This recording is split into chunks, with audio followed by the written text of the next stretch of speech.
Boom, we're live. Here we go. Douglas Stanhope smoking cigarettes. It's just our fan. I swore that, you know what, I'm going to smoke outside this time. Last time I stunk this place up so badly. It wasn't bad at all.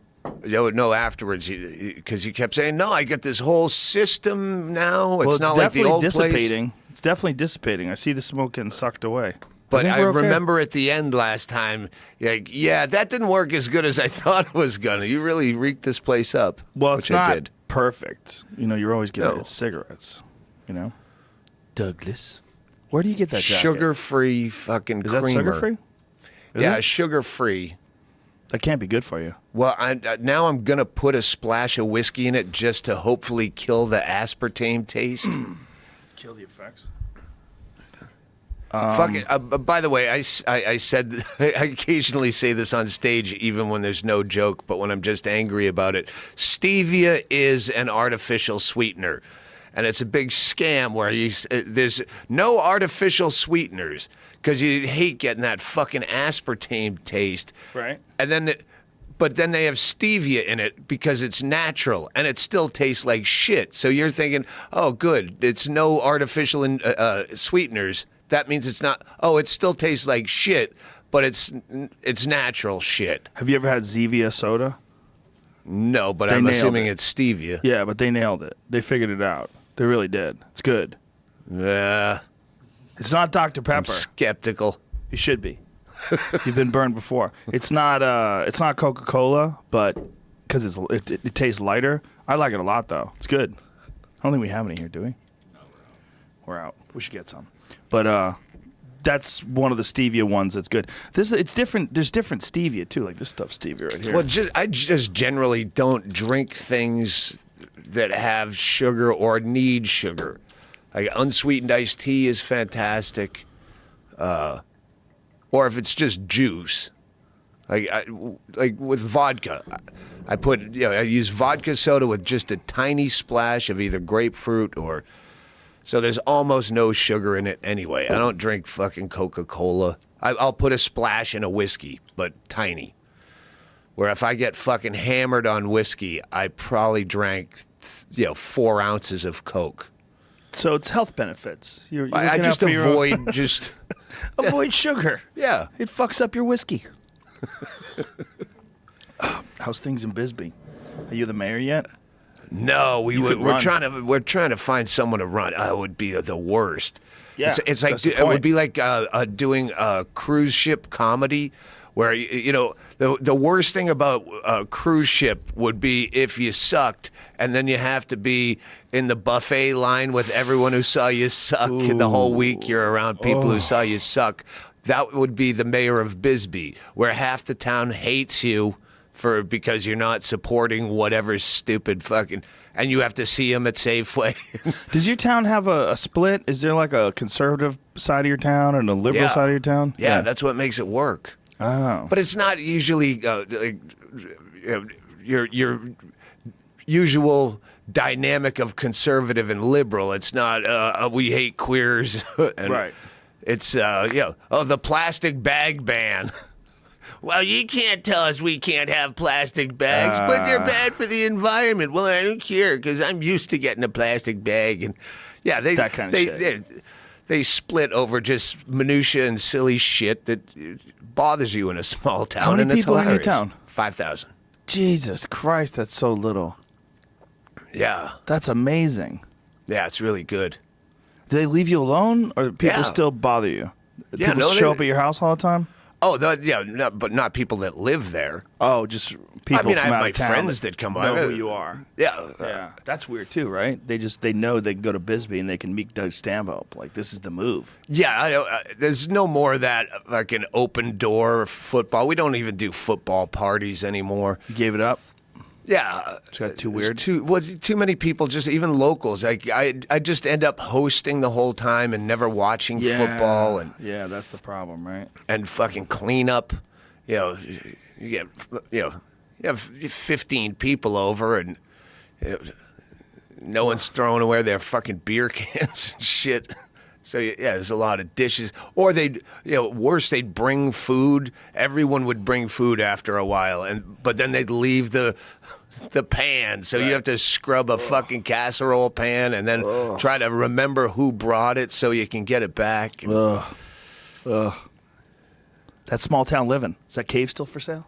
Yes, it is. You still interested? Yeah, if everything goes wrong, that's where I'm going. God, I found another house that's even better because Really? it's right at the end of the runway of the Bisbee Municipal Airport. So if you had your own little 4-seater Cessna, fucking Bill Burr in his helicopter, it had 4 airplane hangar like parking spaces, so you could fly in, park right in the house, and it was like 2,900 square feet. They were asking like 400 for it. And it had indoors. It had its own like giant airplane hangar that goes right up to a bar where you could make a stage in there and do full right here? shows. That's the one. So it's right at the airport? Yeah. But what if you hear other people in the middle of the night smuggling in drugs? That picture. Dude, that's a fucking nice house. That is the runway. Oh wait, no, that's the highway. The runway is to the. Go to the next picture, Jamie. Look at this fucking house is nice. Look at this place. Bingo's dad, they flip houses, his parents, so they came down and they went through it. Whoa. It's fucking gorgeous. This is only 400 grand? You could get it for less. Wow. It's been $499. Yeah, It's beautiful. Dad was saying you could probably get it for $375. The only problem is it's county and not city. Uh-oh. So it's got like septic and shit. I'm the worst homeowner ever. I can't do anything. And you start putting that like septic on me. I had a septic in one of my old houses, and the pump broke, and then first the toilet bowl started back up, and then the tub started filling up with piss and shit. Fun times. It's like all of a sudden we're in the bathroom downstairs and the tub starts filling up. I'm like, what in the fuck is going on? And what it was this Colorado? No, it was, when I was in the hills, there was I had a house, and there was the septic tank was slightly above the house, so you had a pump to get to the septic tank. So you'd pump the waste into the tank. It's not a good idea. Like, ideally, they always want the tank to be below, so it's like a natural flow. So the pump broke, so the tank started backing up into the house. Fun times. That's the things that I couldn't do it. If I had the money, I would just buy that as, all right, this is our studio. We don't live there. Right. Guests can stay here. We'll make this into a place like this. That's a great idea. It would be. Get a fucking airplane, Douglas.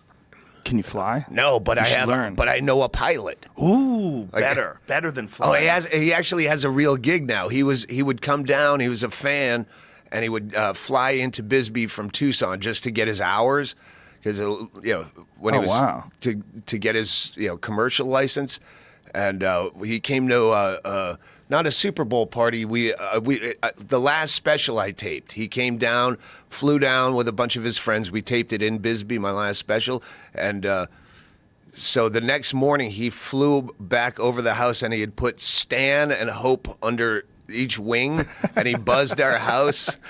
It's very cool. That's awesome. But now he's a commercial guy for Sky West, the Delta partner, and he actually picked me up at the airport when I flew back from Hawaii.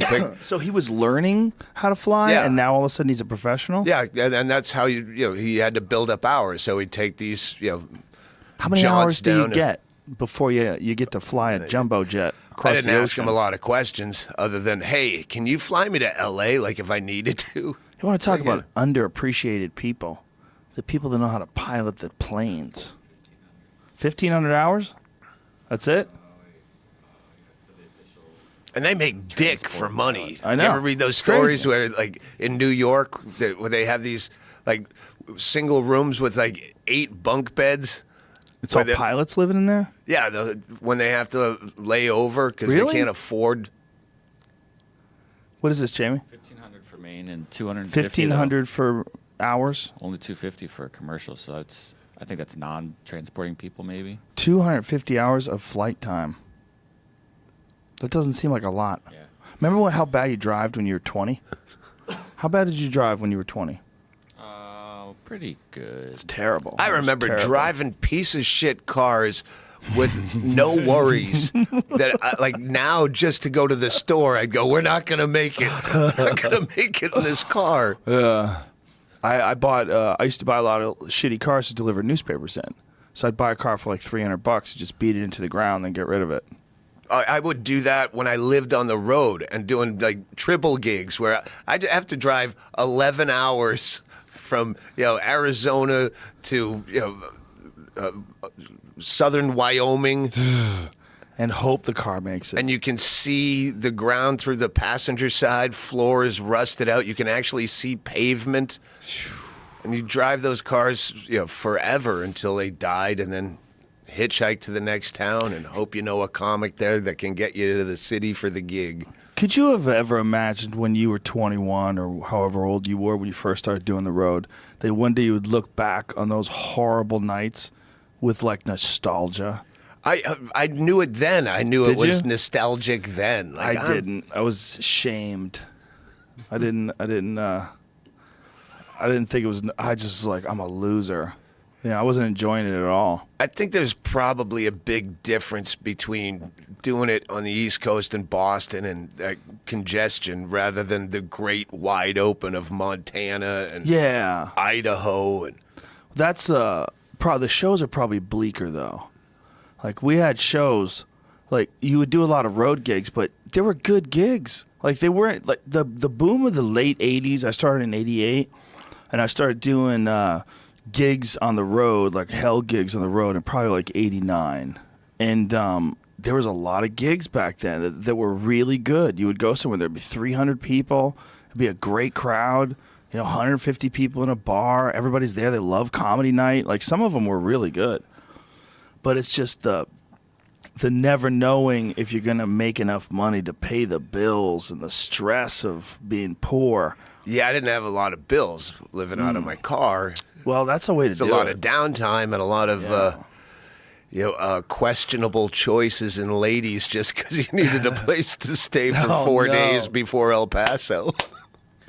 Dangerous gigolo days. The gigolo days of Doug Stanhope. Yeah. The travel on the road thing is you get a view of the country that if you really stop and think about it, like how many different places you've been and your understanding of America. Like you've been everywhere. You've been all the different spots. Get a chance. Okay, this is how they rock it over here. All right, this is how they do it in Detroit. This is how they are. New Orleans is different. Oh, Connecticut's a little different. And then you put it all together and you get America. But if you're just like a dude who just like parks it in Columbus, Ohio, and fucking that's that. And all you know is Yeah. CNN and TMZ. Fuck. You go, this is what the country's coming These to. fucking Yeah. libs. These fucking libs with their fucking new rules. Yeah, it's And when you're out amongst people, no one really gives a fuck. no one gives a fuck. It's bar chatter at best, but it's you never run into people that are actually affected. You don't. Unless you're looking for it. Yeah. Yeah. Most of the time, it's a non-issue, but it's the most pressing issue because it can shift the country one way or another. That's what's weird about it. But no one gives a fuck about the things that actually affect them locally. Yeah. The thing that sets that guy off to bitch about Trump or bitch about Hillary is he forgot to move his car on street sweeping day, but he never goes down to petition city council about, hey, this is fucked up. The stop sign was obscured, Your Honor, and I wouldn't have run the stop sign, but there's a fucking branch in front of it, and you need to cut that down, and I get a ticket, and I can't afford the ticket, and it's the economy, fucking Trump or whatever. Like they just bring it to the highest level. Well, one of the things that I've realized by talking to people that really understand how things work, like economics, like I talked to Peter Schiff yesterday, the economist. One of the Yeah, I things had him on my podcast. really interesting guy. No, I didn't have him. You never had him on? No, I didn't have him. He's a fun guy. He like you could talk to him. He's never drunk in Bisbee. He would So, get drunk. Yeah, no, he's a really smart guy. I mean, he's a very successful guy, but he's right there. He's right there. Like when you talk to him, like first time we did a show, we got drunk. We decided to have a couple of drinks and lighten up because he was doing this like Fox News, CNN thing they do where they have these 5-minute panels. We just have to rattle off statistics. You have to tell the people the problem isn't economics. The problem is that like he's a wizard at that shit. And we had to calm him down. I'm like, dude, we're here for a long time. And so let's get a drink. Let's get a drink. Had a little Jack Daniels, then he loosened up. But he set up a video that said, I'm the 1%. Ask me anything. Is that what he said? Something like that? Something like. So he went to Occupy Wall Street and set up a thing. It's just talking to people about economics. Like, no. This is how you think it works. This is how it really works. But this is what I realized. Talking to people like that, there's no fucking way you could be on the ball with all this stuff. With Congress and the Senate and all the stuff that goes on behind the scenes and the lobbyists, you would have to be fully immersed in it. You'd have to be fully immersed in it and then fully immersed in the stock market to have any kind of an argument one way or another. And most people are just having these half-assed, half-cocked, shitty, thought-out arguments about almost everything they talk about, including me. I mean, including, especially on this podcast many, many times. But this is something that it's standard. There's too much shit to know. There's too much fucking, when it comes to like politics, like you pretend you understand politics. Like, how long have they been trying to unravel this Russia thing? Like a year? I've tuned out completely. I know I don't know, and I don't care enough to try to learn. I got to a place, I went through a period of, like back in our conspiracy theory days, and then I learned a little bit, but anything I really don't know how government works. It's so hard to know. It's so hard to know. But I mean, just elementary school fucking, I'm just a bill on Capitol Hill. Right. I still don't even know what that fucking meant. So I gotta stop talking and about shit I don't know. you're probably paying attention to it more than most people. I was for a minute. Yeah. Well, most people, the president or anybody just represents what they like. Like, I like a nice guy. Oh, I like a no bullshit guy. Okay. And then you just find whoever best fits that mold and you support class him. president. Yeah. Who's the most popular? Yeah. It's fascinating, though. I think if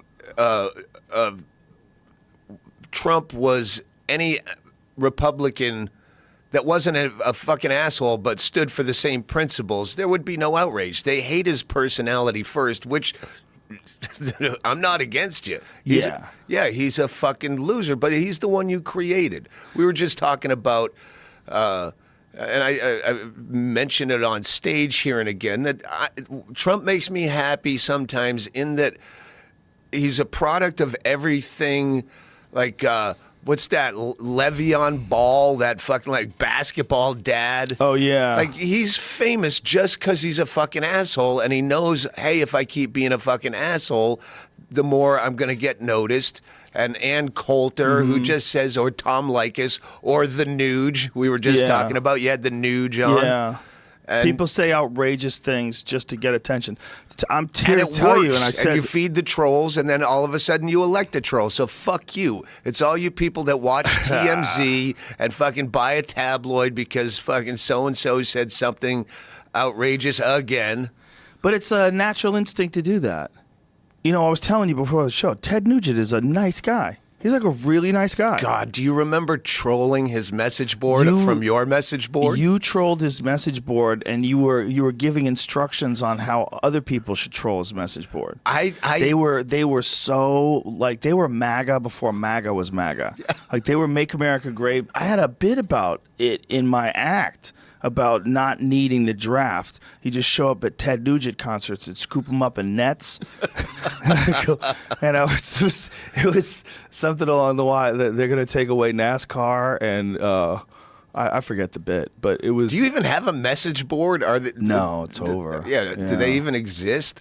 Because your message board would troll, and I got on board with the trolling Ted Nugent's message board, and I would passive aggressively, I would backhand, insult him by going, "Hey, we gotta band together and get the Nuge back on the airwaves. It's no fair. All these, Rage Against the Machine wannabes are getting all the airplay. And when I call to request a true rock and roll legend like Ted Nugent, they laugh me off the phone. And it's no fair that all these guys are selling out arenas and Ted Nugent is stuck at some state fair playing beside a tilt-a-whirl and an Andy Gump." Oh. to a handful of people. So I'm pro rooting people to get Nuge more notice, but at the same time shitting on him. He's playing 35 people at the fucking Arkansas State Fair. It's no. I need to answer you. Yeah. By the way, I play to a lot more than 35 people. That was the early days of people understanding message boards, understanding how they worked. That's right. I'm glad he never brought that up.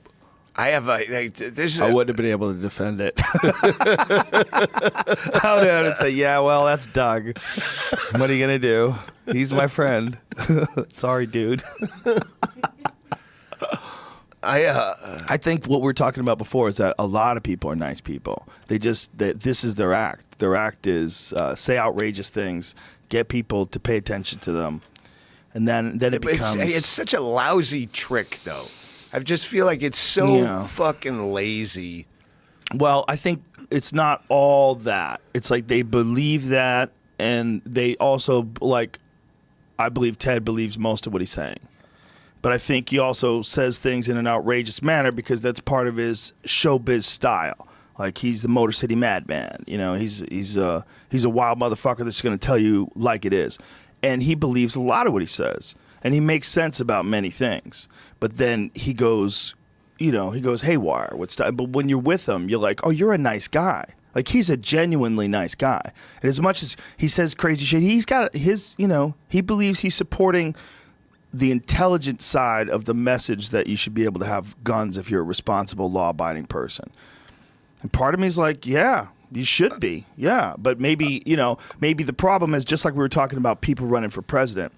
You don't really get the nuanced stance of who a person is from these campaign ads or debates or anything. You get this image, this flash thing. If you got to know, almost everybody's all right if you get to know them. I'm saying he has no reason to have his opinion. Like he has to be a dick just to keep himself like Kilroy in the right, public he's got eye. to kind of say outrageous Alex things. Jones would be Alex Jones is a guy who maybe now he believes more than he should about his own bullshit, but he created that. Like that's what he created his own art form and made himself. Ted Nugent is a guy who had two shitty songs in 1977. Dude, how dare you? Stranglehold is not a shitty song. I'm desperate to stay in the spotlight. He's like a Kathy Griffin, clawing his. Look at me, please notice me. I'm still relevant, right? But they go to him for opinions, man. I mean, there's a reason why. Like anytime there's a gun control debate, they go to Ted Nugent because he's going to say the outrageous thing. Not just that, he's good at it, man. It's easy to write him off like that. The problem is like when he debates people about gun control, he knows actual statistics, and the actual statistics are confusing because you find out that there's out of gun violence deaths, a giant chunk of them are suicide, and then there's gang violence is the other ones, and then it gets down to actual gun violence, and then the numbers they're weird. They're not what you would want them to be. You want them to be cut and dry. Like people are using guns and crimes of passion and school shootings, and that's why there's guns. You need to take them off the table, but. Man, a lot of what we attribute to deaths are suicides.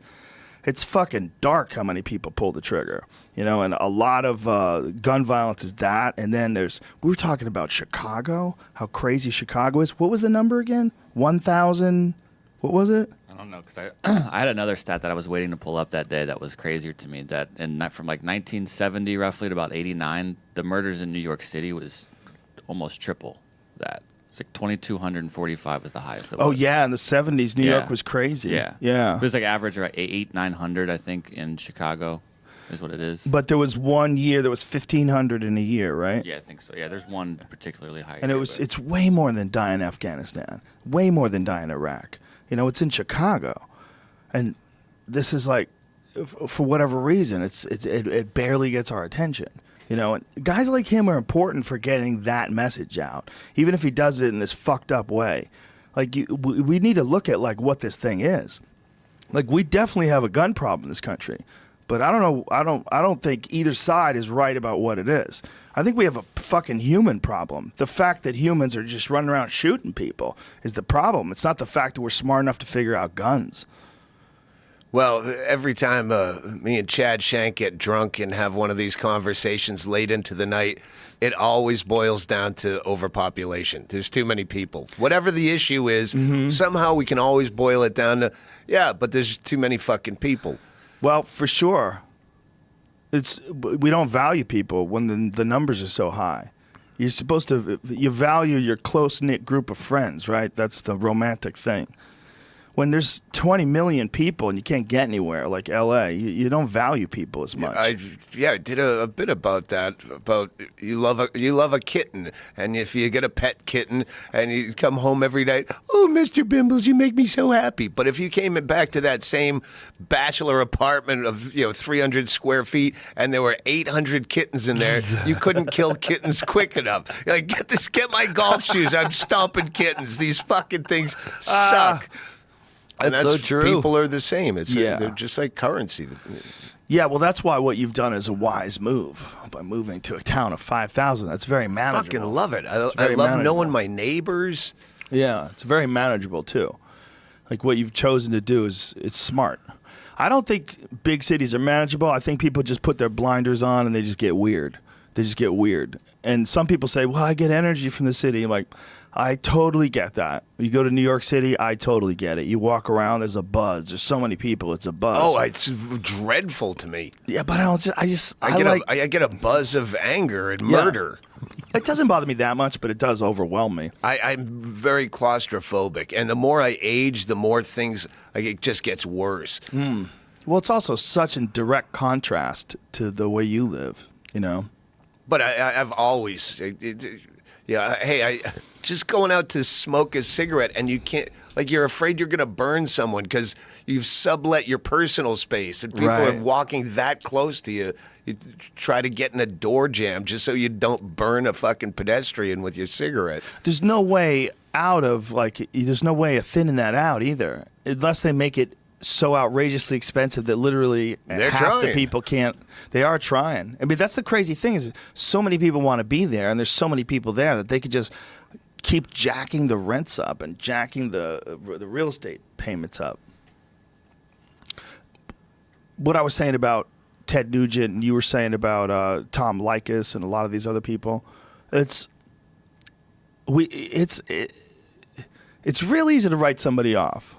It's real easy to write people off. I'm trying to do less of that. Because, I'm trying to get to a point, when do you decide Who did you have on recently, though? Someone's like, yeah, I don't like him anymore because he now he has so-and-so on his podcast. You had someone that just some random person was going, For everybody, there's a person like that. For some people, it's a hardcore lefty. It was someone I know they didn't even listen to the fucking show, but Jordan Peterson, was it him? Is he a fucking Nazi guy or something? Well, an alt-right or... they sometimes people think he is, but it probably wasn't him. It was probably someone more controversial like Ben Shapiro or Steven Crowder or one of those guys. But none of them are Nazis.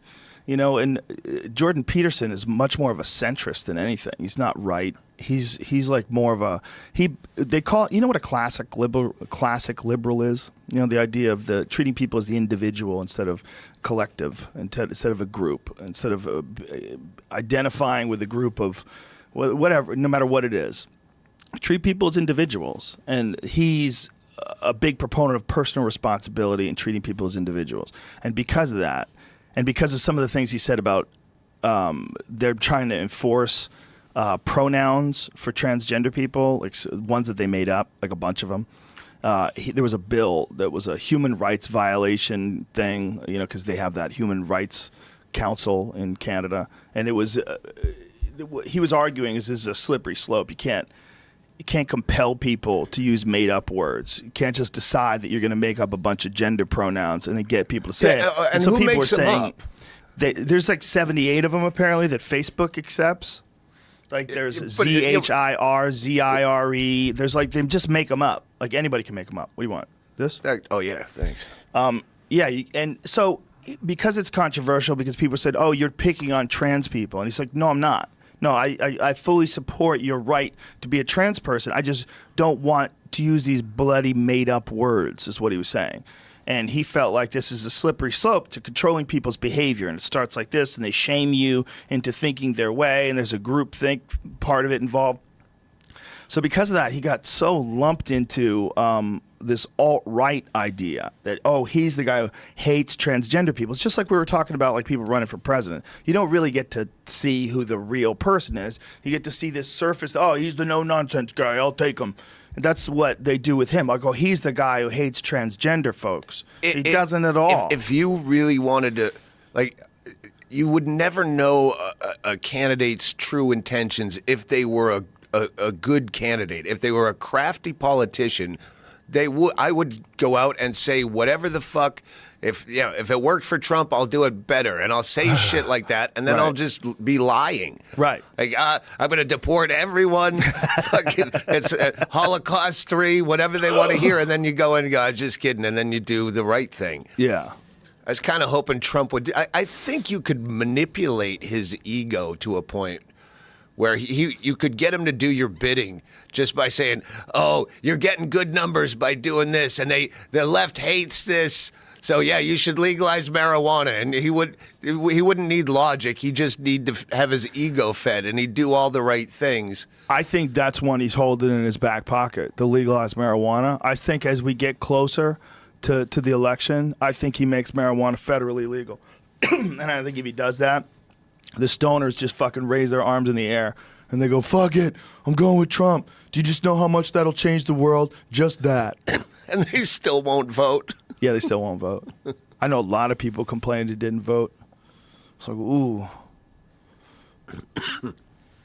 I don't think I voted. I know I was no, I did, because I was I You should be had able to for vote mayor. online. Should be able to vote online. Should be very simple. Should be a thing you fill out with your social security card number. You use a Face ID thing from a fucking laptop. You could do it on your phone. Call an You 800 could do number it. like American Yeah. Idol. You can only. Well, that's, I think it'd be nice if you knew for sure. And it's most people have a laptop with a camera on it or a web camera somewhere. They're not hard. You get a USB web camera. They're cheap.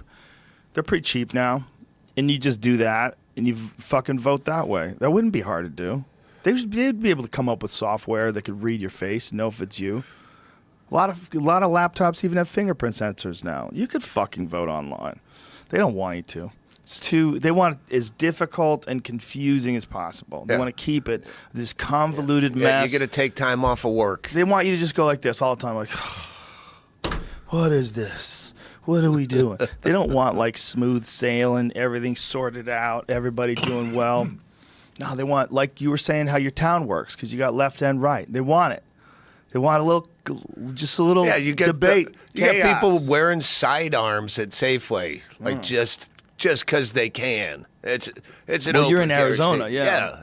So you get Arizona's a that kind of different place. redneck element, but it's not a Trump versus Hillary, and obviously in that small town, there's no like Black Lives Matter rallies, but people still go out and protest for Red for Ed for the teacher thing. And See, that sidearm thing can work in a limited amount of people. If you're walking around Midtown Manhattan and bumping into people everywhere, you got a gun right here. That shit's not going to work. If you're a guy who's in Arizona, you're just worried about some wild drug smugglers coming across the border and shooting up your city. Yeah. You got to worry about that, don't you? You're like right there. yeah, but they keep going. It's the old Carlin bit where he's like, people bitching about they're going to build a prison in our community, and like if they escape, they're not going to be hanging around. They're going true. to keep going.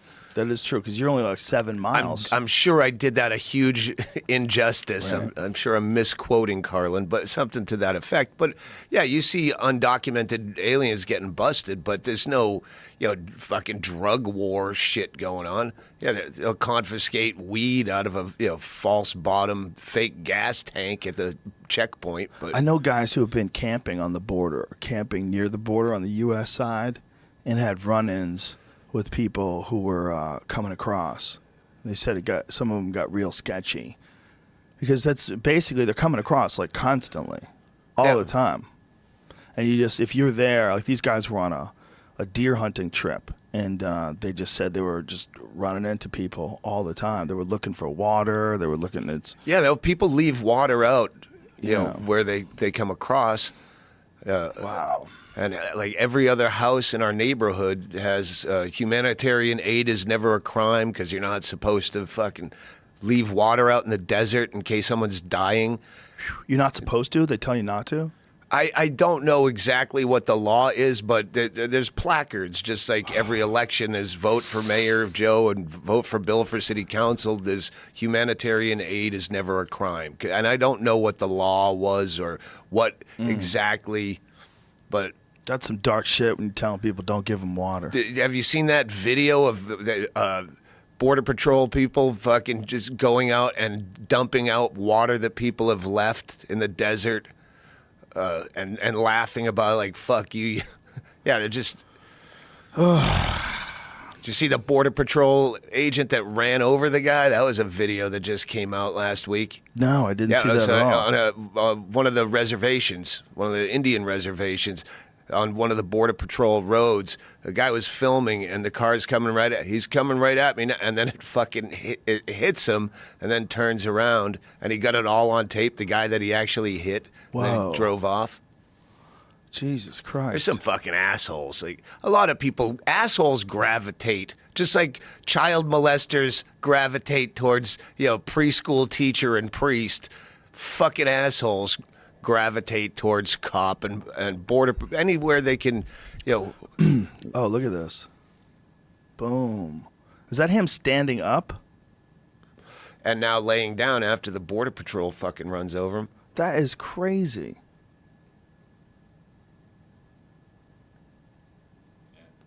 That is crazy.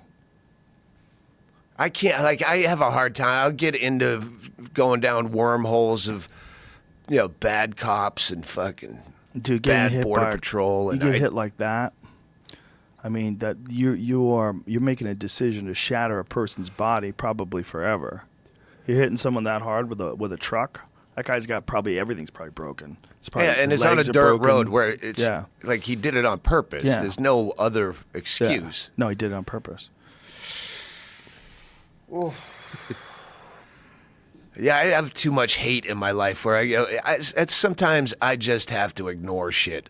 'Cause, you just wake up in the morning and I get on Newser and I click on fucking cop throws a guy through a plate glass window kind of shit and Yeah. you know, beatings and I've said this 100 times, but it's worth repeating. I don't think most people are qualified to be cops. I think it's a really fucking hard job, and I think the pressure of it fucks people up. Even if they did go into that job, if they gravitated towards it because they were bullies, which I'm sure a certain percentage do. I think for most of them, it's just a good job, and they think they can pull it off. I met a lot of cops that are good guys, but I think the pressure of that job and being shot at all the time and worrying every time you pull somebody over, you're going to get shot. And everybody's seen those videos of people pulling people over and they pull out a gun and kill the cop. There's one that's haunting, man. The guy pulls over this Vietnam vet and he starts screaming for the guy to get back in the car, and the guy pulls out a rifle and the guy just starts shooting at him and he gets hit. And he's screaming, just almost, stop it. And the guy just keeps shooting the cop while all this is happening. And the guy's like screaming for his life while this guy's just gunning him down. You're like, man, tell me these cops haven't seen this? They're all fucked up. And it becomes almost like a game. And the game is, I'm trying to score on you. It's like you're playing one-on-one basketball, or you're doing jiu-jitsu or something. You're trying to score on somebody. And the score on them is, I think you're up to something no good. Let me see. Spread your legs. Let me check your body. What's going on in the car? What do you got? What's this? What's that? And if you get it, we got it. Score. If you don't get it, swing and a miss. And so you go looking for things to be wrong, and that person becomes the enemy. Just like you push people on a fucking football field that are on the other team, that's what you're doing to the people that you're supposed to be protecting and serving. They become the enemy. They become the thing that you're trying to score on. And it's just stupid monkey games start playing around in people's heads. And I think almost nobody's qualified for that. I know a very few, like Big John McCarthy, the UFC referee, he was a cop, fucking greatest guy you ever want to meet, the nicest guy ever. But he's also a big giant dude who's not intimidated by people, and he has a good way of calming people down, relaxing people. But he's very sensible, like very normal. And he was a cop his whole life. He was a cop for many, many years. It's just a fucking impossible job, man. Every day you're dealing with crime. Every day you're dealing with murder. You're dealing with people beating their wives. You're dealing with kids that get hit by cars. You're dealing with just the most horrible shit. And we can boil this down to too many people, because I live in a town where I know the cops. Same cop came to 2 Super Bowl parties, in consecutive years. The night before, when we had a big pre-party on the Saturday night, and came for noise complaints 2 years in a row. The first time he walked in, Christine Levine was on stage doing her act, and you can hear everything in my neighborhood just speaking. And when she's on a microphone doing a bit about after 3 kids, my pussy looks like it swallowed a dog that chewed its way out. And I know every fucking neighbor, there's at least 30 houses that can hear this over their TV. That's hilarious. And the cops, but that cop came twice, and then I'd see him at Safeway, and we'd friendly. And when Bingo and I had our brief breakup, that cop came to my house. I'm sitting in the funhouse, and I see a cop walking in. I'm like, oh, that's fucking Yanis, Officer Bob Friendly.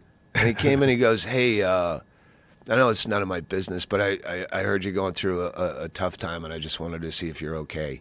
I'm like, that is fucking cool. And now he comes over all the time, and wow.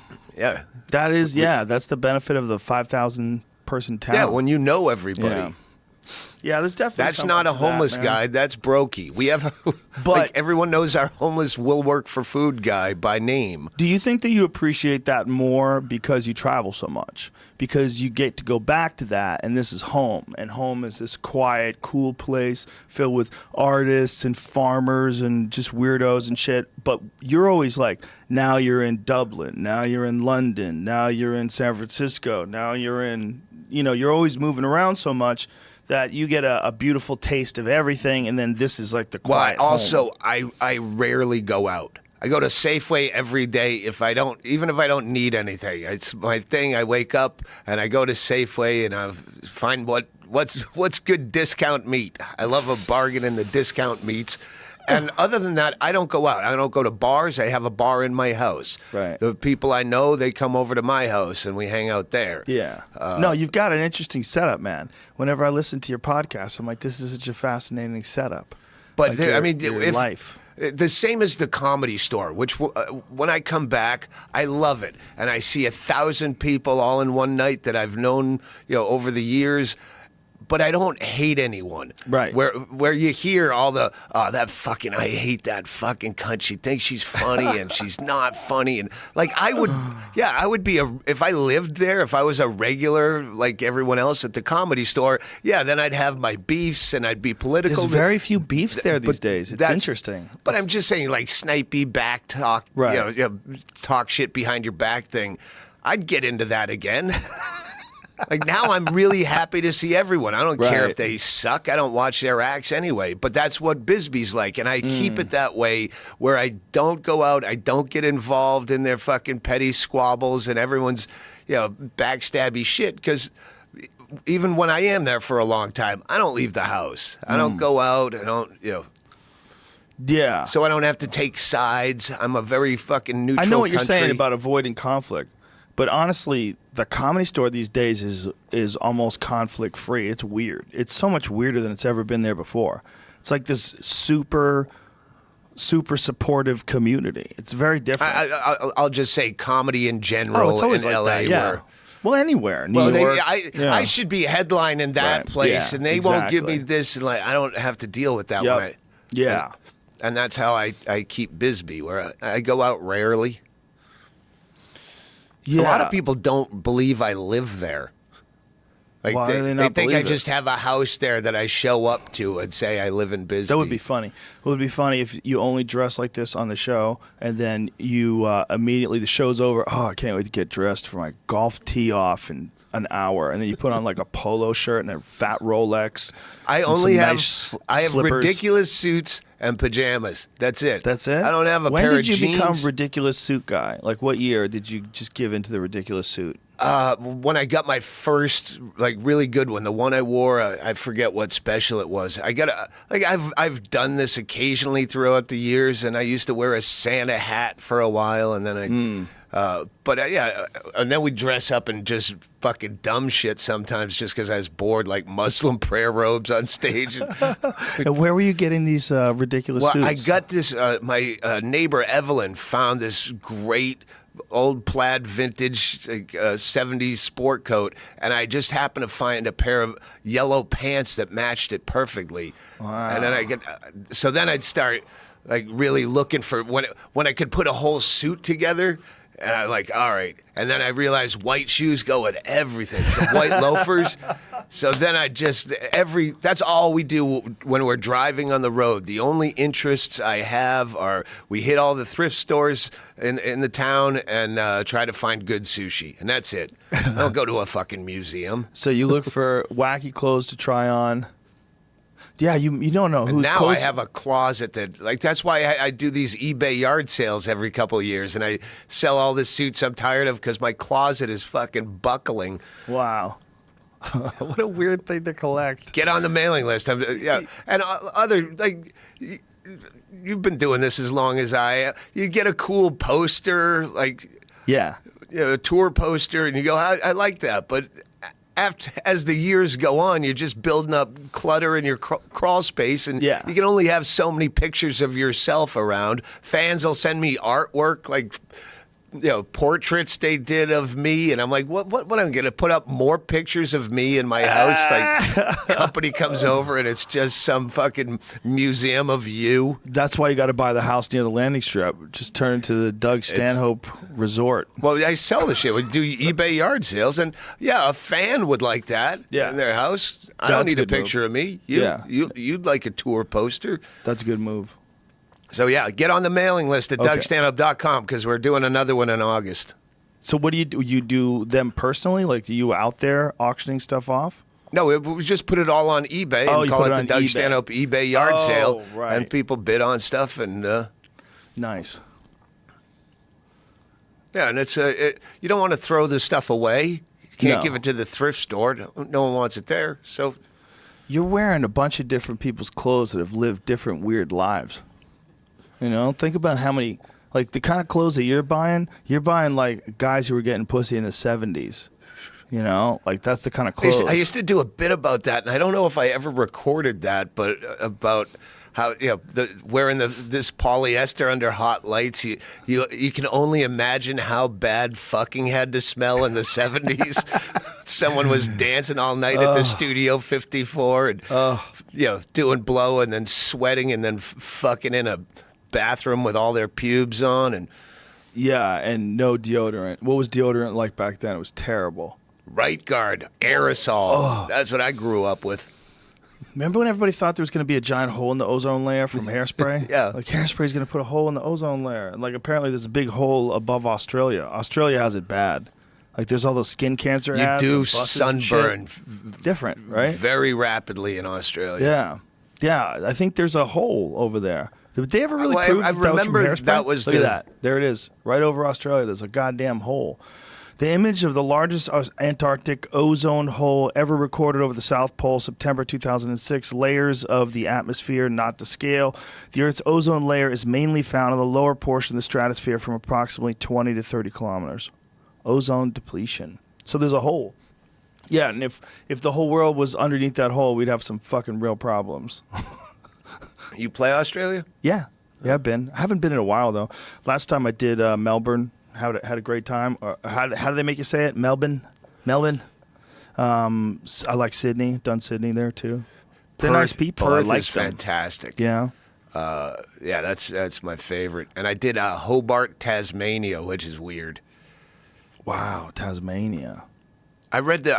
I just did a couple weeks there in April, and I read it's called the Fatal Shore, and it's like this 700-page history of Australia, and it's fucking brutal. Oh, it's crazy. It's absolutely brutal. You know, from the time they started shipping, you know, the prisoners there Yeah. for nothing, and they're in shackles and dying of pestilence. They're in hulls. They sit in boats for months waiting to be shipped to a camp. It's just brutal after brutal, and then a flogging until the skin fell off his back, and then you do an interview where they're going, "Oh, people need comedy in these times because they're worse than ever." I go, "Have you read your fucking history? Trump is not the fucking worst thing ever when you look at your own fucking history." They did some dark shit to the Aborigines too. Oh yeah. One of the things they did, they took Aborigine kids away from their parents. They tried to raise them with white families. They did it in like the 1950s, I think. They were telling me about it when I was there, and it was one of them jaw-dropper conversations where people were talking. You're like, what? Like they stole people's babies and raised them as white kids, like because they didn't think the Aborigines knew what they were doing. So they just said, "You don't know how to raise that kid. Give me that kid." It's kind of like the foster system. Well, no, because they took them.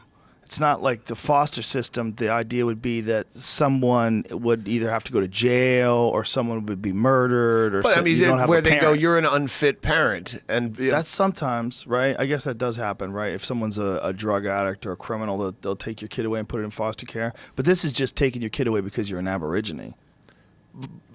which if their society thinks that's a bad way, what's wrong with a drug addict? I know drug addicts that can do a lot Yeah. of stuff functionally. Some of them, yeah. There's levels to that. Yeah. There's levels to drug addict. You know what's weird about the Aborigines? They have hundreds of languages.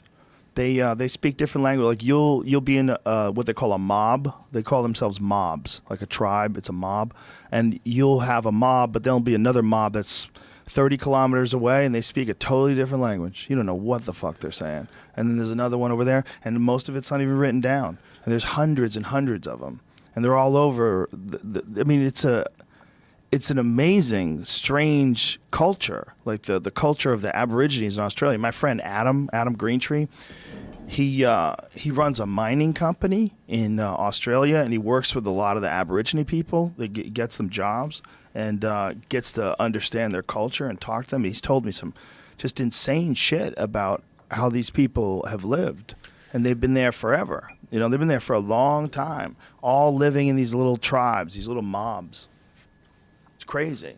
Yeah, they would have no structures when they first showed up Yeah. over there. The Aborigines were basically packs, and they Yeah. would, basically cut and burn, or they'd hunt as much as they could in an area, and they didn't have houses. They had no they'd just move on. Yeah. Yeah, and they were living, like essentially like how Native Americans were, maybe in the 1400s, the 1500s, probably even more simply, right? I mean, I wonder.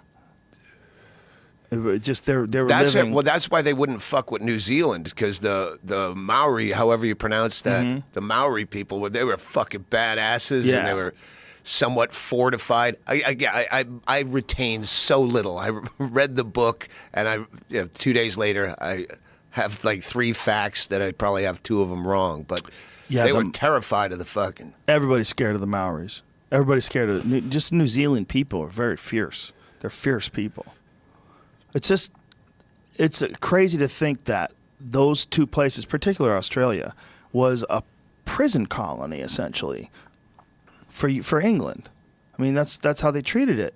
It was fucking slavery is what Yeah. it was. It was white slavery, because the whole idea was to make these prisoners build this into a community, country. a country.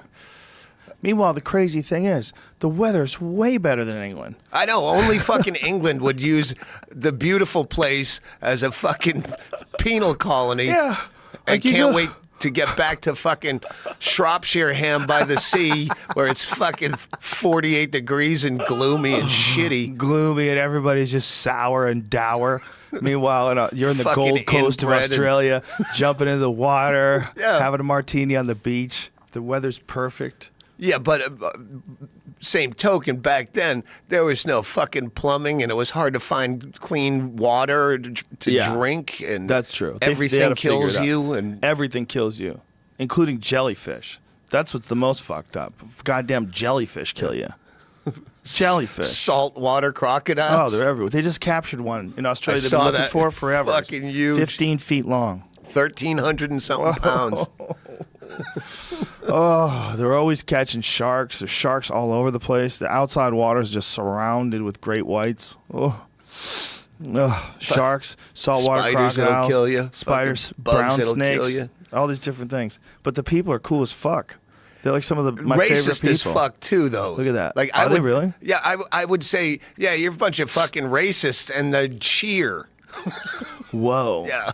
Whoa. Look at the size of that crocodile they captured. What in the fuck, man?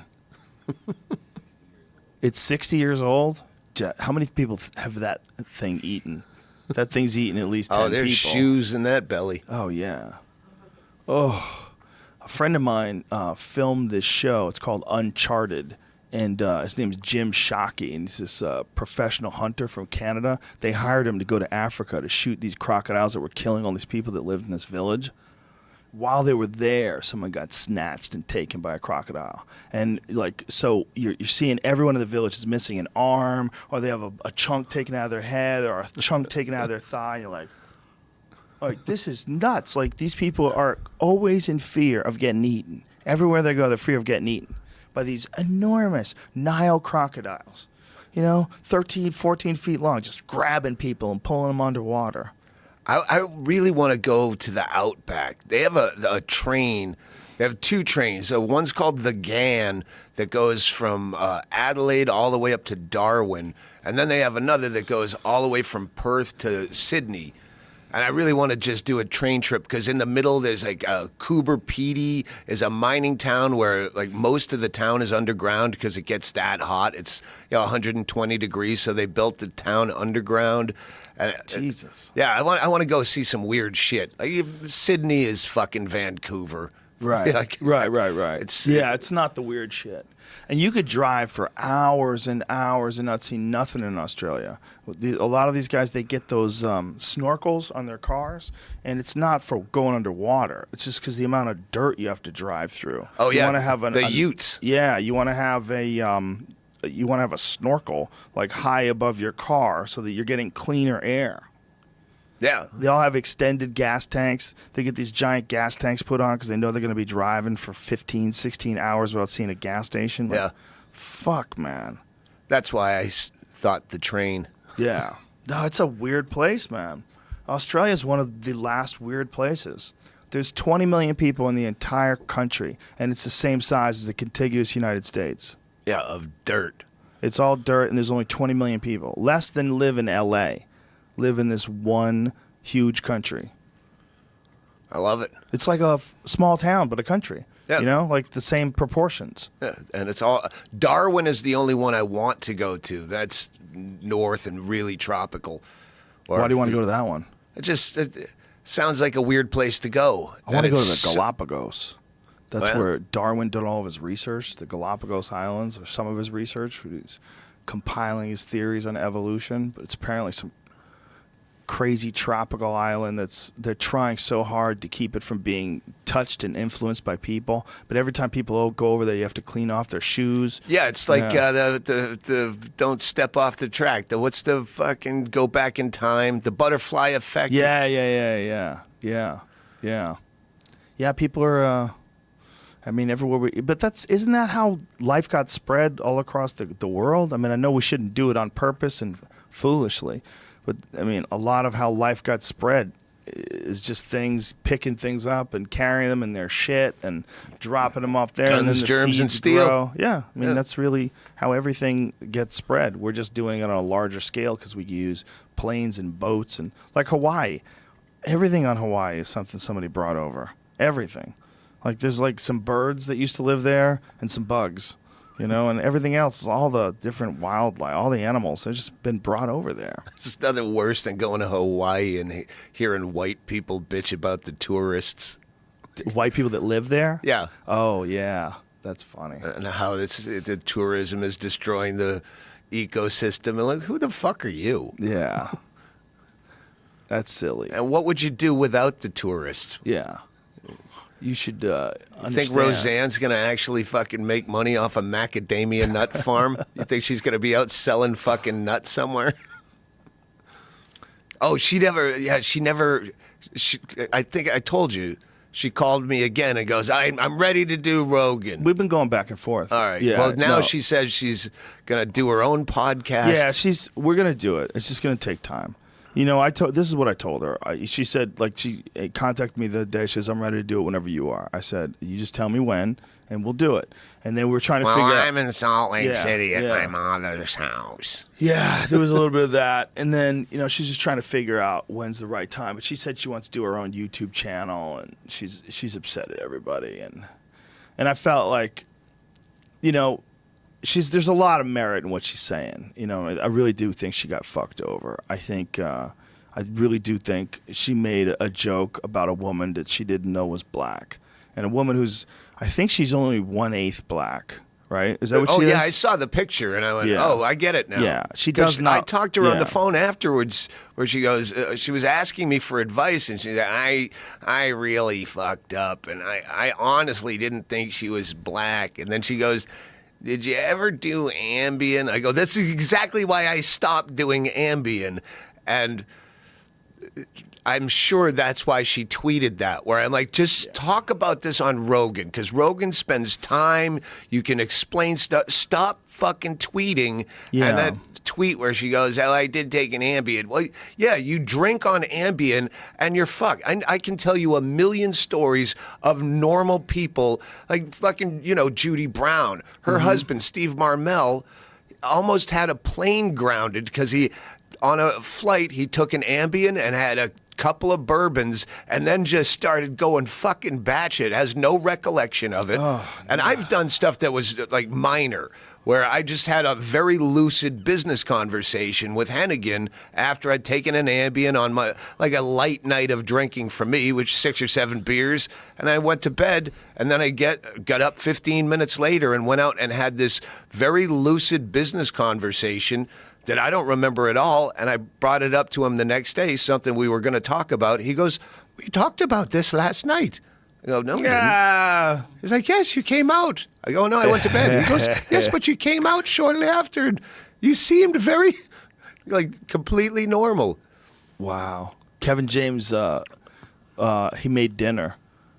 He went downstairs, made his own dinner, cooked it, ate it, went back to bed, got up in the morning and was like, who the fuck cooked? Yeah. And then they're like, you did. He's like, no, I didn't. He was like, no, yeah, you did. Look, here, you threw this away. Like, you cooked this. Like, what? The fuck are you talking about? Renee's brother, you remember my ex, Renee, her brother and his buddy took some Ambiens, had minor amounts of cocktails, woke up on a lawn in a neighborhood they didn't know where they were. Jesus. And like that's where it was, that one lucid business conversation where you go, that could have been me driving my car into someone's front fucking porch. Yeah. So yeah, I swore it off. My mom said that she took it and no booze, just took the Ambien and wound up drawing on a bathroom carpet, you know, in those little bathroom rugs, just drawing on it with like lipstick and nail polish. Doesn't have any recollection of doing it. Just drawing on it like a little kid would. Would they pull out the nail polish, just start? It's a weird thing. It's called a hypnotic. That's what they call that category of drugs. The other thing with Roseanne is, like, she's got serious mental illness, Yes. and she's on a bunch of different medications. Well, she's got legit multiple personality disorder. She's talked about it. And I don't think they call it multiple personality disorder anymore. I think they have a new name for it, but it's just a noise. Really good You know, at with the rebranding fucking mental diseases. illnesses. Like, come on, man. It's like, this is what it is. It is multiple personality disorder. She has a bunch of different people. And, you know, if you talk to people that have been around her and see her switch from personality to personality, you realize, like, oh. And, you know, a lot of this also came from head trauma. She's one of several comedians that became a different person because of head trauma. I think she was hit by a car as well. Sam Kinison, same thing, hit by a car. And also, I think she was in a car accident. I don't know if it was child molestation or Yeah, there was that too. Rape and dissociative identity disorder. That's what they're calling it now. Okay. And she also can't fucking tell the difference between Twitter and a green room, because if every single comic like was recorded the dark shit that we say in green rooms, because we're comics and we say the worst possible thing, especially to make each other laugh. Yeah, you know exactly. It's ridiculous. Because you go to the darkest areas and you say all the wrong words, and you say the most racist thing to your black comic friend, and he says the fucking worst thing to you about your ugly fucking teeth, or you're fat, or you're fucking stupid. And if she walked into the green room and said that about that lady, we would be laughing. Right. We would be laughing. Especially if we Except didn't think that lady was know black. who she was. Right, we wouldn't know who and she then, was. I didn't know. And if she was saying something racist, you'd look at the picture and go, I don't get it. I had no understanding of who that woman was. I never had heard of her before until Roseanne got fired. And I was like, who is this lady? You know, she's saying she's in the Muslim Brotherhood, and then Roseanne said that she thought she was Jewish. I was like, okay. She's like, I didn't think she was black. I thought she was Jewish. And then I looked at the picture. I go, all right, well, yeah. That's not a cut and dry one. If you read 2 years of Roseanne's tweets, that would not be the one that stood out. She just says fucking insane stuff that makes no sense all the time. What did she say? That Susan Rice, she said, was a great big, a big ape with a man. Oh, she's a man with giant swinging ape balls. This was like 5 years ago, and then 5 years later they give her that sitcom. I can't believe she's acting crazy. I completely fault ABC seeing a fucking cash cow that they thought said, they could handle her. Yeah, hey, we can make a lot of money by giving a toddler a pistol. Well, you know what else she said? She felt like she was being removed. But he has to promise not to. What? She felt like she was being removed from the creative process too. Oh. Like there was a bunch of things going on even before this, and that this was like one of the final steps. But that she was having a hard time with the whole process, and she was definitely having a hard time with being overworked. She's like, We should do an episode about the Illuminati and Zionism. What? Probably, maybe we should get you out of the writer's room. Well, no, it wouldn't be a bad idea to do an episode about her thinking that everything is the Illuminati. I mean, that's fucking gold comedy there. There's so much there. I had explained to her chemtrails. But the thing is, different than anybody that I've ever talked to about these kind of wacky conspiracy theories. When I explained to her how those clouds are made, she went, "Oh, okay." She just let it go. Like most of them don't fucking let it go. If you tell them that, well, you see those planes, they're spraying overhead, and you go, no, it's the heat of the engine, the condensation in the atmosphere is actually creating a cloud. It's just the water vapor, and it mixes with the heat of this engine. It makes clouds. That's all it is. Roseanne just goes, okay. Like, just let it go. Like, everybody else is like, bullshit, man. There's fucking documents. There's papers. The CIA's admitted it. It's one of the hardest things in the world. When you get a stupid conspiracy theory in your head, one of the hardest things in the world is to just go, that might be bullshit. It might be bullshit. What's your latest favorite conspiracy theory? 'Cause I've dropped off the map. The favorite one that I believe in? Yeah, or... Man, I don't have a good one that I believe in. Are there new ones that people always? There's always new ones. Everything's a goddamn conspiracy. This is like constantly everything that everybody does. What's a good one, Jamie? What's a good recent conspiracy theory?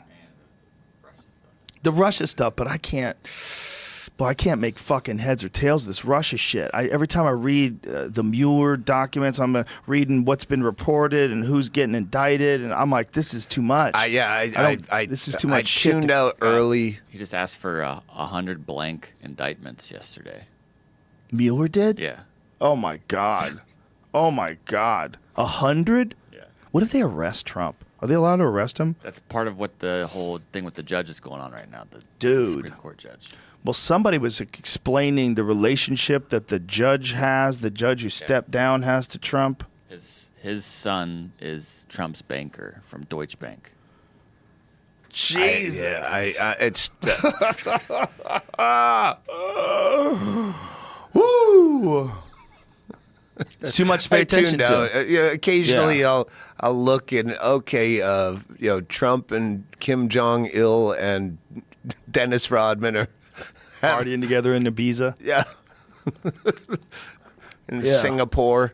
This is the newest one is the new fake Melania Trump. They think it's a new body double. That Melania is not going on these trips That's anymore. I know that one. If you called Alex Jones, he'd yell at us about it. Is it true? What does it say? 2 hours ago, this article got Okay. Eerie new pictures of Melania Trump reignite conspiracy theory she's using a body double. Okay, what are the pictures? So this is supposed to be her in 2017. Okay. What website is this, by the way? I don't know. Yeah. I like how you go, I don't know.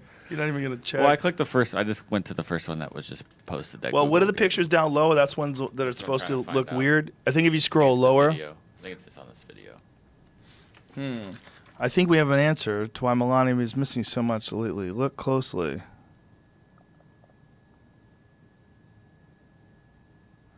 Yeah, it doesn't look like her. But that's only in this. I mean, that does not look like her. Only in this presidency would this be something that we would think about. Only. This is the only, like, we're like, man, that ain't even his wife. He's using a goddamn body double. Like, what are they going to do if Melania leaves him? He's going to get a double. He's going to get a body double, and he's just going to give her money to stay in Manhattan. He could just go, She left. I hooked up with this chick on Tinder. And, what's going to happen? Like, at what point are people going to stop being completely befuddled that he said something stupid and... Stormy Daniels got arrested yesterday. Yeah, that's I heard that's some bullshit. She was touching an undercover cop. Was it she was touching an undercover cop, or she allowed the undercover cop to touch her? I believe that, but what I read from her attorney last night on Twitter is that this is the same show or whatever, a performance she's been doing all over the country. It's like it's what she does. They knew Right. that she was going to do it, so it was almost a setup or something. Yeah, she wasn't blowing a guy in a fucking, the champagne room or something. When you read the law, it said the law was that you can't touch someone in an adult establishment unless it's a family member. That's Whoa. the fucking law. Whoa. So, like, you walked over to Jamie and rubbed his back, you go to jail? Unless we're related, we haven't done a 23andMe Employee yet. who regularly appears nude or semi-nude at a sexually oriented business is prohibited from touching patrons except for family members. Huh. So, Yeah, that's... Charges were already dismissed. oh, there it goes. The So charges it's- were dismissed according to court documents. So it almost makes more news that she was arrested than. I wonder if it was like a rogue cop who's like a fucking Trump fan who's like, fuck this bitch. I'm just gonna Absolutely. fucking do it for Donald. Yeah. Yeah, it couldn't have been. absolutely That's that's not a well thought, well oiled plan by the White House. That's a plan by one fucking Yahoo with a 3 different MAGA hats at home. On the fucking shelf. in his Fucking closet. thorn in his shoe. Yeah, this bitch. She thinks she's gonna take down POTUS. That's my favorite when they call him POTUS. If POTUS did this, like, come on. It's Trump. Yeah. It's Trump. We got to stop. Yeah, that's Yeah. that's one syllable. Not only that, it's like this is what got us here in the first place. Daniels removed what? Okay, in probation affidavit obtained by CNN, detectives who were at the Sirens Gentlemen's Club said they observed Daniels remove her top and force patron's face into her chest. Force. Yeah, well, she's a monster. Hey, I wasn't here for this. Yeah, it's not like she did that to a trained killer with a gun. She did it to a cop. It's not like even a regular guy. It's a guy who makes his living stopping crime. And Stopping fun. And He's a can't- vice cop. But he can't even stop a tit plunge. Like, she forced him in there. There was nothing he could do about it. It was basically rape. There's nothing he could do. Yeah. He couldn't go, hey, stop. Another Me Too. When officers witnessed those activities, 3 detectives approached the stage. Daniels allegedly made her way towards the 2 detectives, leaned over, and grabbed their faces. She shoved each of their faces between her breasts, court documents said. Come on, they locked her up for Smacked the that. officer's face with her breast. I can't believe that. She fondled a third officer's buttocks and breasts, according to the document, and then forced the officer's head between her breasts and smacked the officer's face with her breasts. Can you imagine arresting somebody for that? You fucking lazy civil servant leech. You leech. You leech. There's money that could have gone to schools. There's money could have gone to fix streets. Money could have gone to all sorts of good things in the community. But you leeched it, you fucking snail. You just creeped over, got that lady to touch you, and arrested her. Ugh. Well, they did get $6,000 bail. Yeah. But the charges have already dismissed. Doesn't she get that money back? Yeah, I think so. Yeah. It's ridiculous. It's fucking ridiculous. That's the thing we were saying. But this is cops. Some of them are awesome. Some of them are awesome. Yeah. And just get a certain small percentage of them that ruin it for everybody. It doesn't even have to be 1%. But if 1% of cops is out there shooting kids, I mean, it's less than that because it's less than, it's not even every day, right? A cop doing something fucked up is usually like once a week. Think of the fucking millions of interactions these cops have with people. I mean, every day something's going wrong all over the country. Someone's pulling someone over that has a gun. Someone's pulling someone over that has an expired license or stolen property, or they're just constantly dealing with people. It's amazing. I think they shoot as little as they do. There's an argument in, hey, the cop should live in the community he's policing. Yes. Yes. Yeah, there most certainly is. Otherwise, you're an outsider, right? I mean, that was how they used to be. Like the cops, if you were in, in New Jersey in the 1970s, the cop that was patrolling your neighborhood lived in the neighborhood. You probably all knew him by name. Yeah. I mean, we knew Officer cops. Bob Friendly, my cop friend in Bisbee, told me a story about where he had to do a welfare check in a house, and they force entry, and he's yelling, "Police, we're just here to do welfare check. Hello." Some older guy that could have been fucking dead, and he's expecting to find a corpse when no one's answering. And he gets up the staircase and he gets halfway around, and this guy with half dementia holding a fucking a 45 on him, and he has to make that split-second decision to draw his gun and shoot, and he just ducked the other way. Hey, we're just here to make sure you're okay.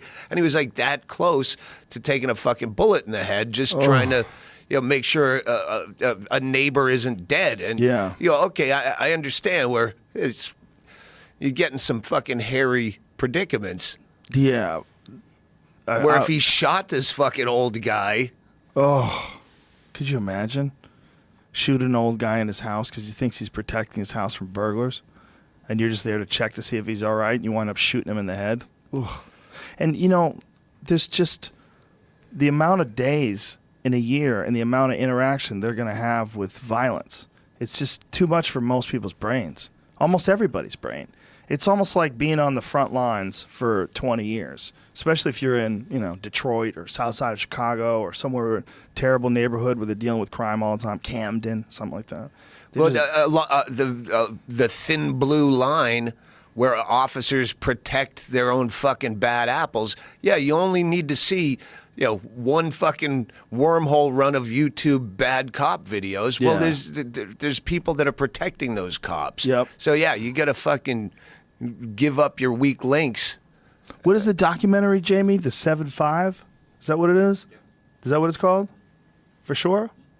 75th Precinct? Have you ever seen that? Michael Dowd is a documentary about the crooked cops in New York. Holy shit, is it good. Yeah, that was really good. Holy shit, is it good. And you realize how crazy it got. They were just running things, selling drugs and planning to do hits on people. Like, whoa. Is it really?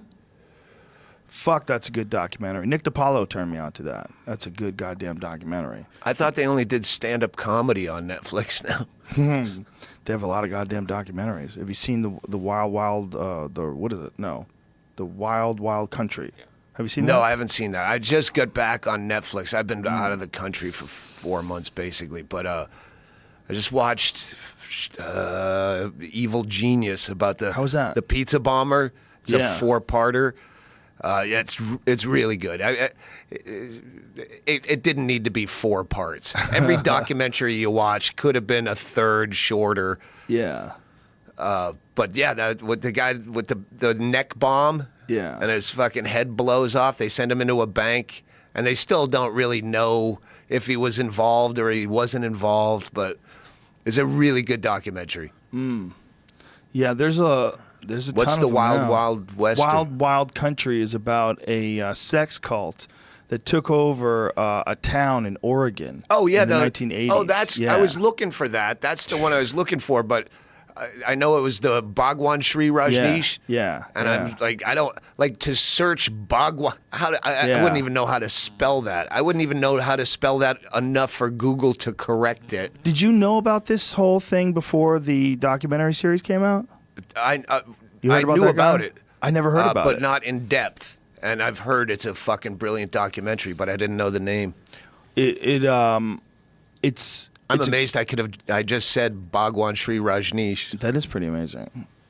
I just call him Osho, which is what they called him later, right?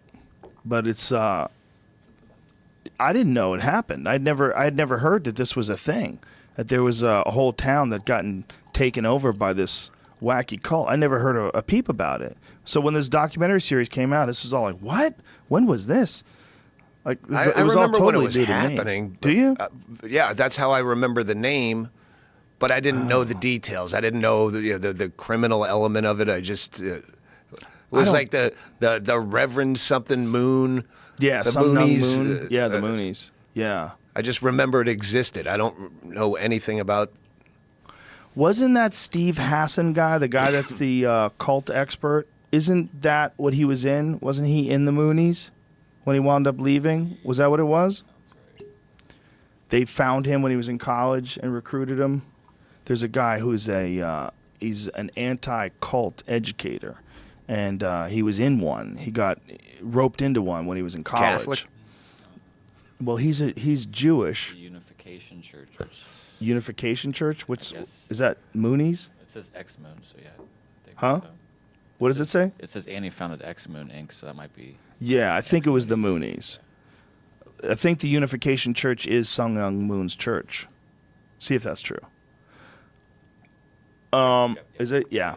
So he was roped up with them when he was in college, and he got rescued. Who rescued him? Someone's family member or something like that? I forget the whole story. But I wonder if Alex Jones ever does that. Hey, look that up. Is that true? No, it's not. All right. no, I don't think he does.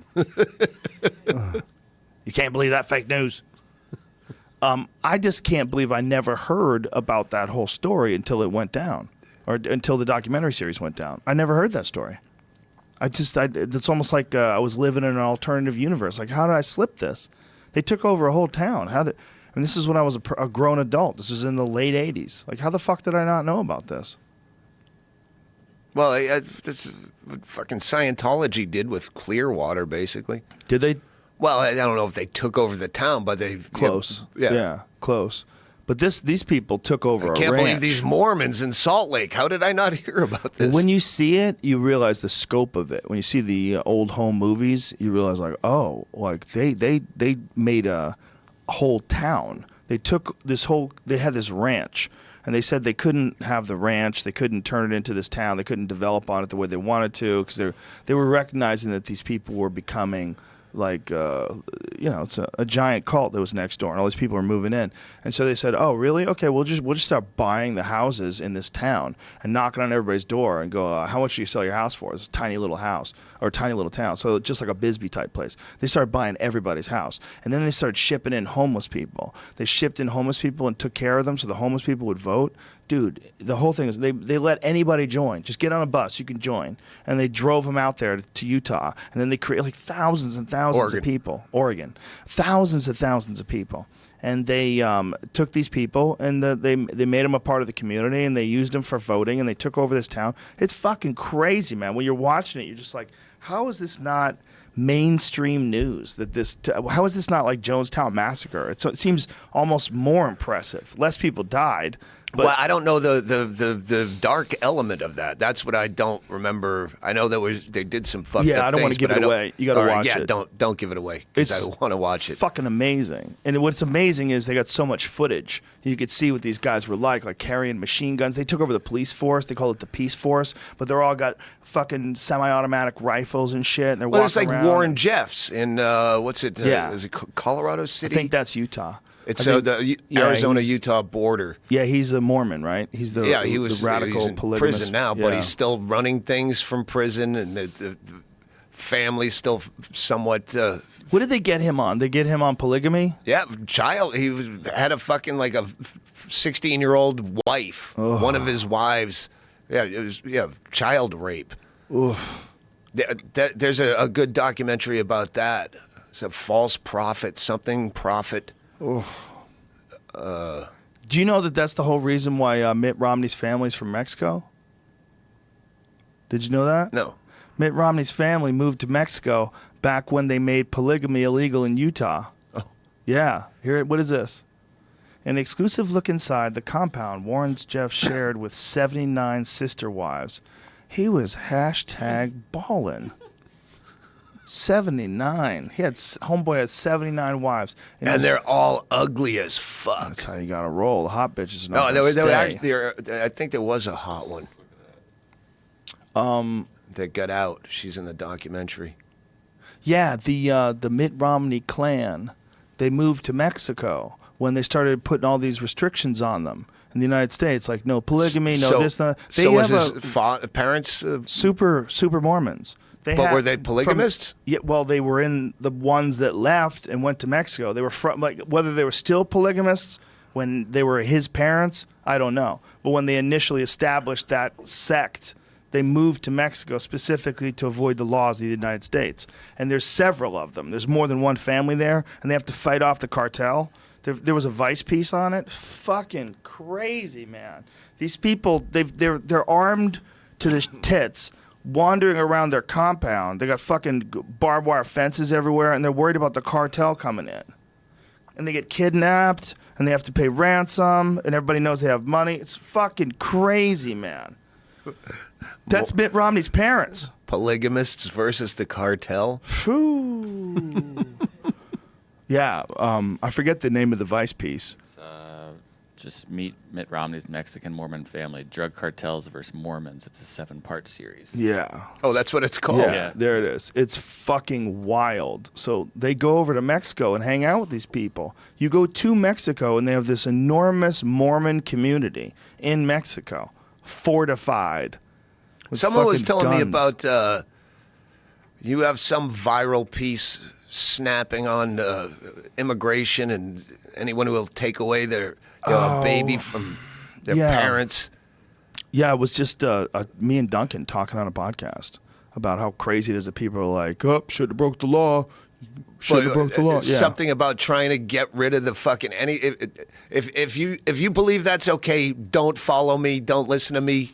Well, I said you're not on the team, like the team of humans. Like if we're going to act as a country, the thought is we're going to act as a country. We got to all think we're going to help each other. We're going to support each other. We're going to look for the values of community from these team members that are on this team together. But if someone's like, shouldn't have broke the law. Oh, she's losing her kid. Shouldn't have broke the law. Like, how the fuck are you going to let someone like that on the team? Like this is the way it was described to me last night was that you were telling a lot of your fan base to fuck off, and I don't know if you're getting what I'm getting is a lot of fucking MAGA, fucking Nazi type shitheads like are who moving also like you. Yeah. Yeah. And I said it on stage last night that the same way people can be offended at a buzzword without hearing the whole bit because you said cunt or retard or something, that they just completely tune out and walk out without hearing the context of the whole piece of material. The same way people can become attracted to you because you said, faggot Jew.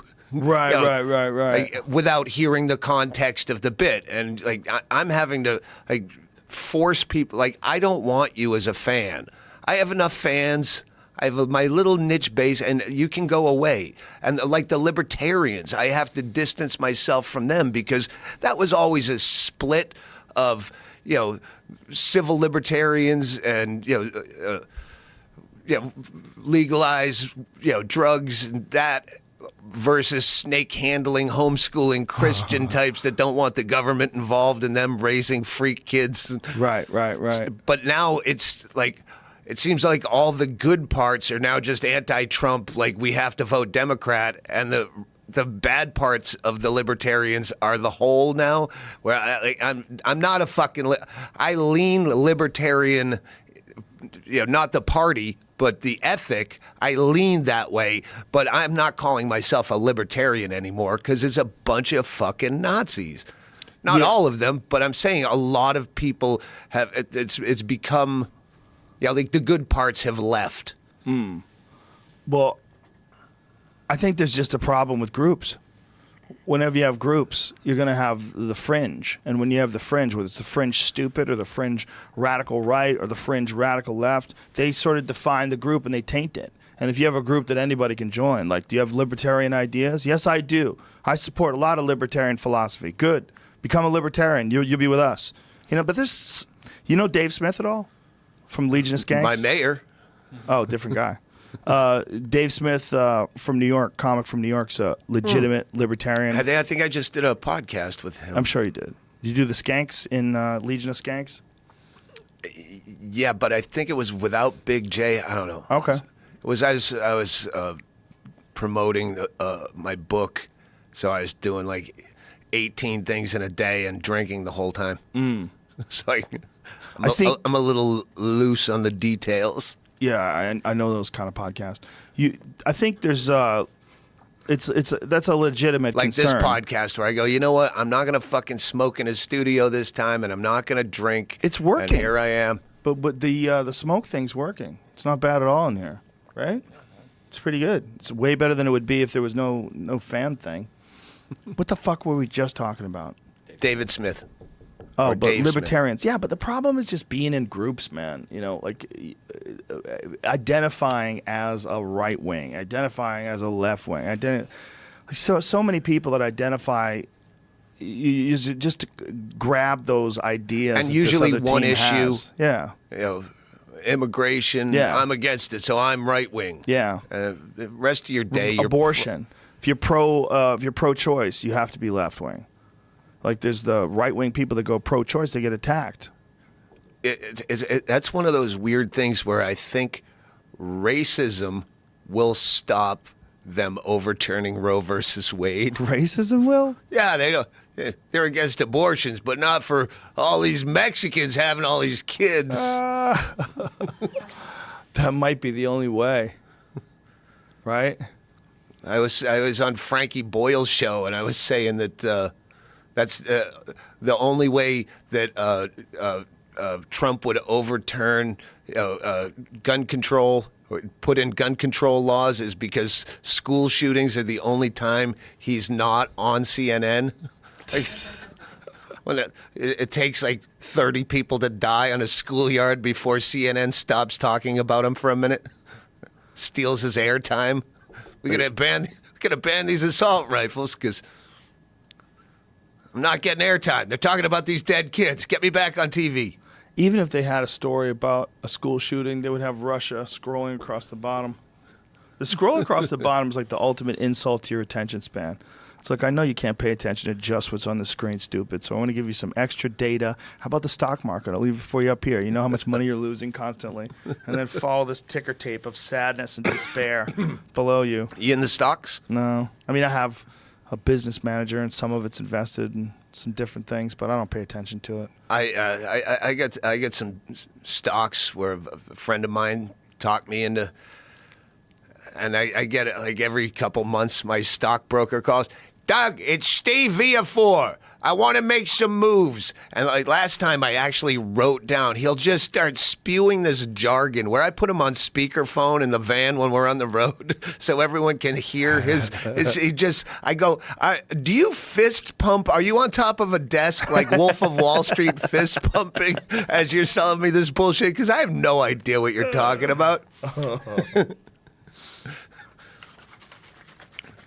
But it's fun. Like I get stocks. Like I think initially it was like in everything terrible, like Philip Morris and Kraft.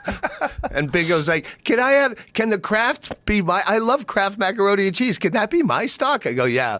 You can look it up in the USA Today to see if it went up or down. Yeah, that's tobacco money. I mean, you smoke cigarettes. You should be allowed to invest in tobacco. But yeah, they're into a lot of other shit too. Oh, but sure. I don't know if I own that anymore. I had Pfizer stock and like that's a good one too. Yeah, Viagra, Kraft macaroni and cheese, and fucking cigarettes. Sure. Just the stock market itself, like just trying to pay attention to that too, on top of all the other shit you're supposed to be paying attention to. You're supposed to be paying attention to stocks and bonds and up and down and.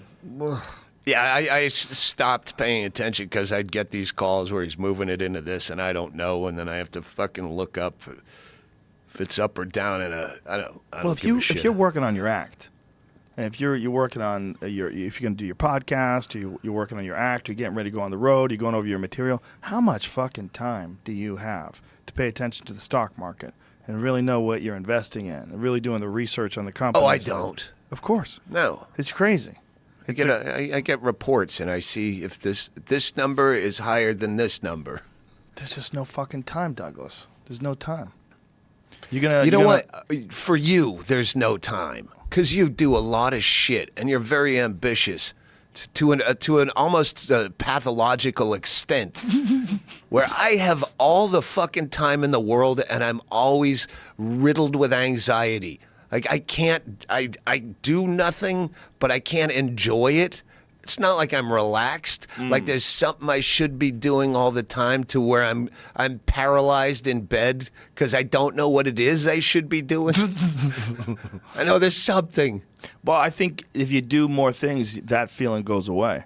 If you do things that you're like really tuned into, things that are like require your attention, then the anxiety of not doing things goes away. Then it just becomes a matter. But then you're doing things. Yeah. I want to enjoy doing nothing. Like I told you, after this week, by the time this airs, it'll be Monday, and I will be retired. And I do this as often as I can. Every few years, I quit comedy in my mind where I have nothing on the books. I have no dates booked. Now I don't have an act. I have used this act in every fucking English-speaking place that I've done, all of the U.S., and now I've done everything international. I've done fucking expats in Vietnam have heard this fucking act, and I have to start from scratch, and we talked about this. You're starting a new hour. Yeah, it's ruthless. It's a ruthless process. So I want to have that moment mentally where I can do anything in the world right now. I could fuck off. I could write another book, or I could, but I have no commitment. Yeah. And just having that. And I still won't enjoy it because I'll just sit there anxiety fueled going, I should do something. Well, we're always looking for a break. We're always looking for that moment of relaxation, a moment of But sometimes your brain is wired. For me, that means having nothing. Like, I don't want to have a gig booked a fucking year from now. So when you do that, do you feel good? You've done it a few times. Do you feel good? I can make it a few months. I'm not a person who needs to be on stage. Right. I can not do that, but I have to do something. Do you get bored? No, I drink too much. Because I have no reason not to. Hey, sure, mimosas at 11. Well, that's not going to stop. Well, you've written 2 books now. Yeah. Do you write books during those periods? Or do you just write them during normal times? I wrote those 2 books because I agreed to and cashed the check first. Then you have to write the book. I'm not a guy who does things on spec. Hey, this is a great idea for a TV show. Let me write it up and shop it around. No. Yeah. I get the check first. Or then I bang it sign the out. contract first, or I agree to do the gig first, and then go, oh, fuck, I'm going to have a new hour before I do that tour. And then I start writing. But again, I have minimal needs. My shit's paid for, and I don't have kids. I'm not in a pickle like you. No, you've done it really well as far as how to manage your time, and manage your freedom. You got it in a good place. You've been very smart with money too. You didn't do anything stupid and get drawn out. You know. Yeah, live low. Yeah, just live smart. Buy thrift store clothes. Live in a small town. It's a good way to do it, man. I mean, I think what I seek that I don't have right now is the balance between the large numbers of people, the pressure, and then more downtime. Like I feel like I don't have enough downtime, and then I just think as a person is paying attention to the way my brain works, I'm like, this is not that healthy. Like I'm doing too many things. Like I should have less things to do. It was so much fun to watch you at that. The show you did, stand up off the top of your head. Oh, stand up on the spot. Stand up on the spot. Yeah. And you're like, yeah, it's really fun. Come on up and. Yeah, and I saw you do that the last time I was in town, and it was fucking brilliant. I go, that was just, you were just riffing that? That's not, because you were talking about, yeah, I only have like 10 minutes, like I'm trying to write a new act, and I only have like 10 minutes of good material, and then I watched you do 10 minutes off the fucking top of your head that was brilliant, but it was really funny to see you in that back bar going, yeah, but I got to be fucked up to do it. Hammering drinks. You kind of have to be. I've done that show sober. It's you want to be super high and at least 2 drinks in. That's what you want. You want to be lit. You don't want to be too lit because then you'll go down a dumb path that doesn't really work. Like you want to be lit enough that you're lubed. Yeah. Yeah, you're lubed, but you're still moving good. You still like go, oh, okay, here's what's wrong with that. Boom. And then you go right into it like just it's a bit. start talking and wait Yeah. for the funny words to come out. Don't pause. Yeah, don't think about it too think, much. just don't think about it start too talking. much. Just exercise those weird improvisational muscles, you know. But it doesn't always work. My last one was not good. I did one like a month and a half ago or 2 months ago. When was the last one? It wasn't good. I got nothing out of it. Sometimes you just get nothing. Do you record? Yeah, always. Oh, yeah. That you'll get these gems out of that show where you're like, oh, geez, this is my next 5 minutes. I've got it. It's right there. I know where this goes. This is going to go to that, and that'll go to this, and I can tie it all together. Boom. And you'll. I record, but to get to that gem, if I just did an hour and 40 minutes hammered, and there was 3 things. Usually, well, Bingo used to be on the road with me, and she would sit in the back with a yellow legal pad, and she knows my act. So if I come up with something new, she'll write that down, and the next day in the van, go, oh, you said this. I'm like, oh, fuck, that's great. And you don't have to listen to yourself and cringe for fucking 90 minutes. But you know what, dude? Here's the thing. Listening to yourself and cringing is good for the act. Oh, I know. It's the best thing. Yeah, it's good the for the best thing act. you can do, but at the same time, I hate myself so much that it's disheartening. Where I go, is that what I sound like? I shouldn't do this. I fucking suck. Familiarity breeds contempt. And when it's yourself, too, if you're going to be worth a fuck, you're going to be hypercritical of yourself. It's just a fact. So you're watching or listening to yourself, and you're just like, oh, shut the fuck up. Yeah. Oh, it's the worst. I heckle myself Ugh, alone, yeah, listening me to too. myself in Dropbox, and I'm like, just get to the fucking point. Yelling at myself. What do you record with? You record with your phone? Chaley records. Chaley records? What does he no. use? Does he use an MP3 player or something like There's that? a little unit that if we're on the road and we just bring 2 mics to podcast on that little thing. With Oh, the like a 2 Zoom? Yeah. the Zoom. Yeah, that'll I be think better. It's that. I do it on my phone just so I have them there all the time, and then I listen to them on my way home. I have a ritual. I listen to the set on the way home, unless I don't have to. Like if I do a set and I'm like, that was just textbook. That was just by the book. I just Autopilot. leave that one. Yeah. But if there was some new bit or one of those stand-up on the spot shows, I listen to it all the way home, and then once I get home, then I'll break out the laptop, then I'll start writing. I'm like, all right, I got the spark going. Let's see what the fuck comes out of this. And I just feel like a lot of it is just throwing shit against the wall until something sticks. And if you're not out there throwing shit, it's not going to stick. Yeah. You know, but while you're doing it, you're like, I can't believe I'm throwing all this shit.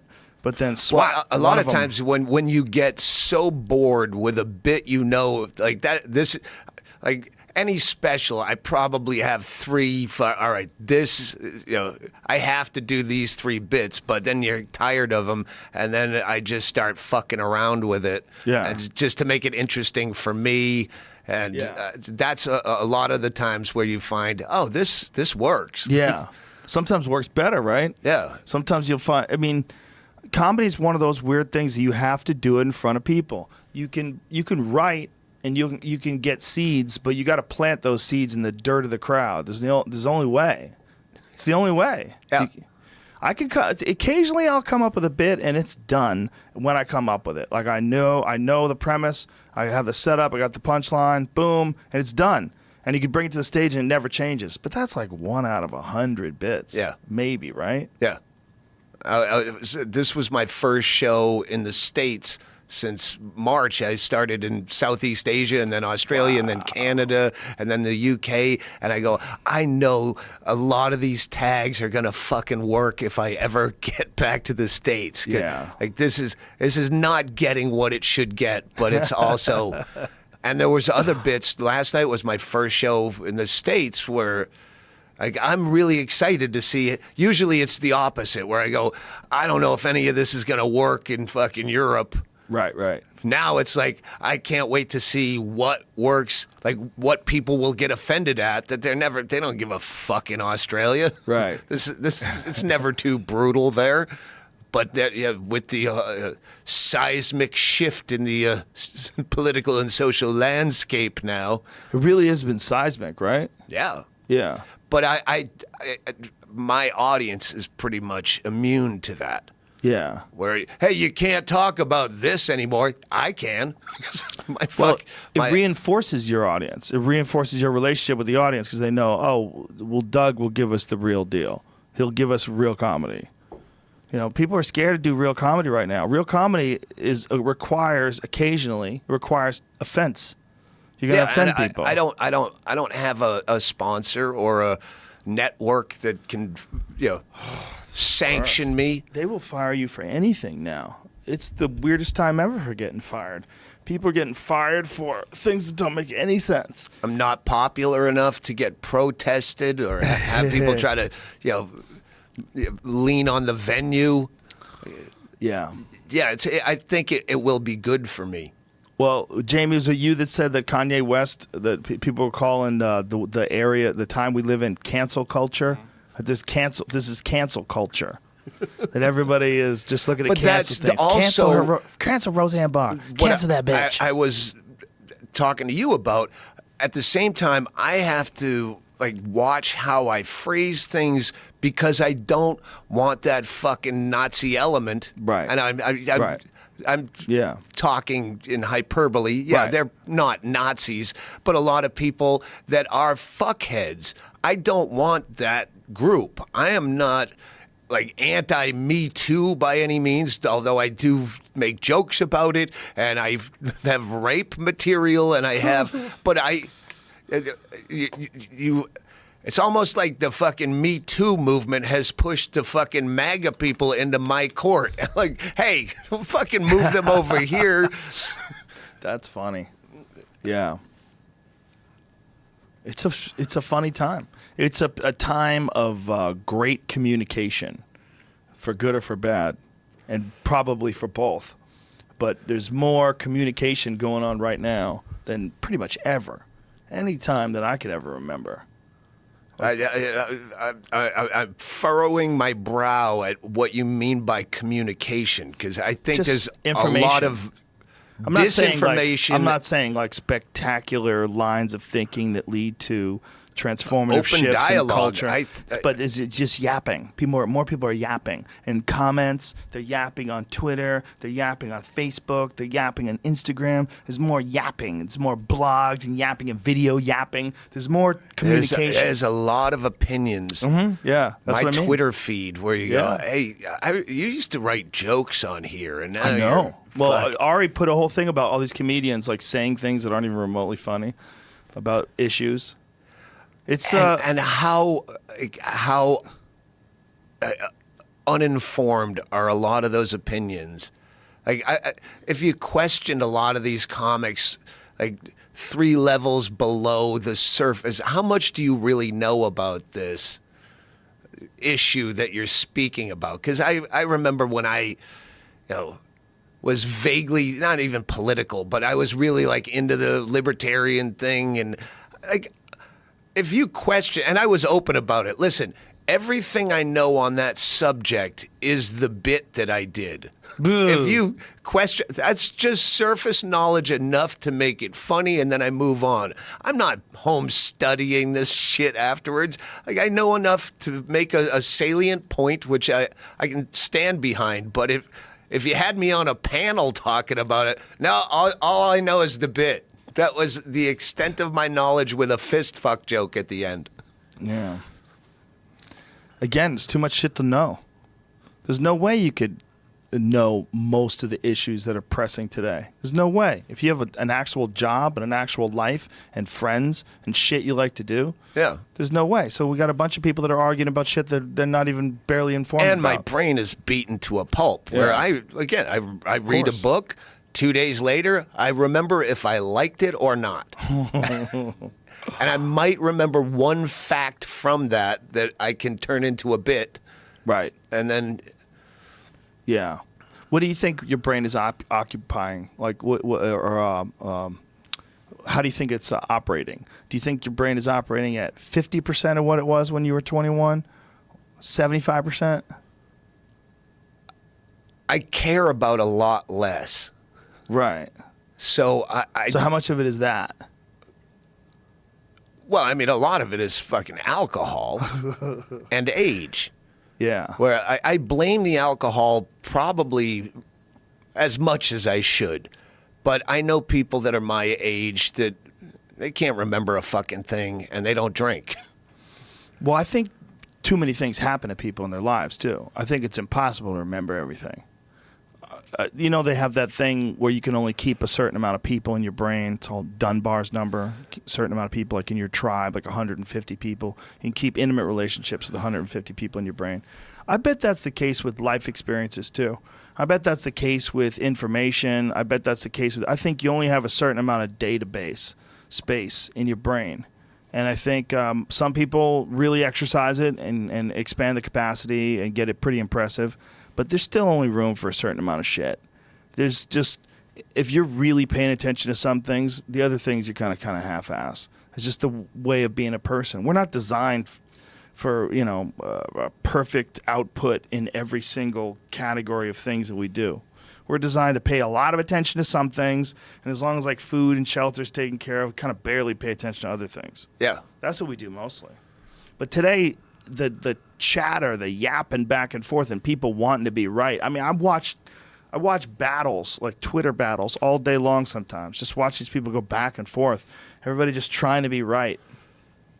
That's never happened before. There was never this much, because people are doing this mostly probably while they're at work, right? They're supposed to be doing other shit and like, oh yeah, well I'll show you, you fucking piece of shit, you fucking Nazi, and they're just typing shit at each other and going back and forth with each other when they're not getting anything done. They're supposed to be I'll have working someone somewhere. it's an old bit about nationalism, but because of the current climate, people tweet that clip a lot. And then because my name is in, then they start an intellectual Twitter war, which is the worst when people are using big words and fucking lots of facts and excerpts from Smart Fuck magazine in a Twitter battle. Like, It's one thing, fuck your mother and my team's better than your team and that shit. But when they're having these intellectual discourses about whatever fucking climate change or nationalism or immigration, but they keep me in the fucking thing because it started with a YouTube clip. So my handle is in there, and they don't take me out of the fucking thing. So I'm involved in these long threads between two assholes who are trying to outsmart each other. You're doing this on Twitter. You can't have a legitimate argument. That's what I told Roseanne. Don't fucking try to tweet your way out of this. Right. If you're going to Yeah. tweet at all, just keep tweeting crazy shit till it puts the tweet in question into this fog of war. If I was like a fucking cleaner, Yeah, that's the way to do it. I would have flown to her house. If I was Ray Donovan, I would have flown to her fucking house, and I would say, here's more Ambien, here's more fucking malt liquor. You just keep tweeting crazy shit until it's completely fucking snowed over. Until that's the least of your problems. Exactly.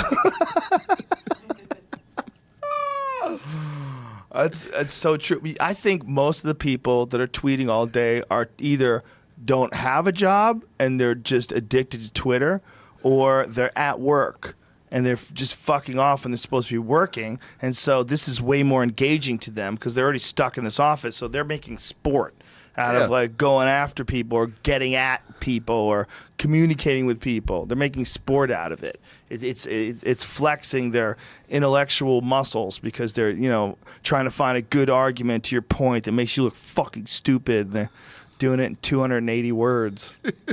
It's fucking I fascinating. mean, we've all done it. Oh yeah. I love Twitter trolling. But when it's stupid, just like fucking with people. Well, you were trolling way back in the day when you were trolling Message board and you were trolling child molesters. Oh yeah, on AOL Instant Messenger those days. Yeah, that's the book I made a best of that into a book because honestly, that was the funniest shit I've ever written. What year was this? That was the late '90s.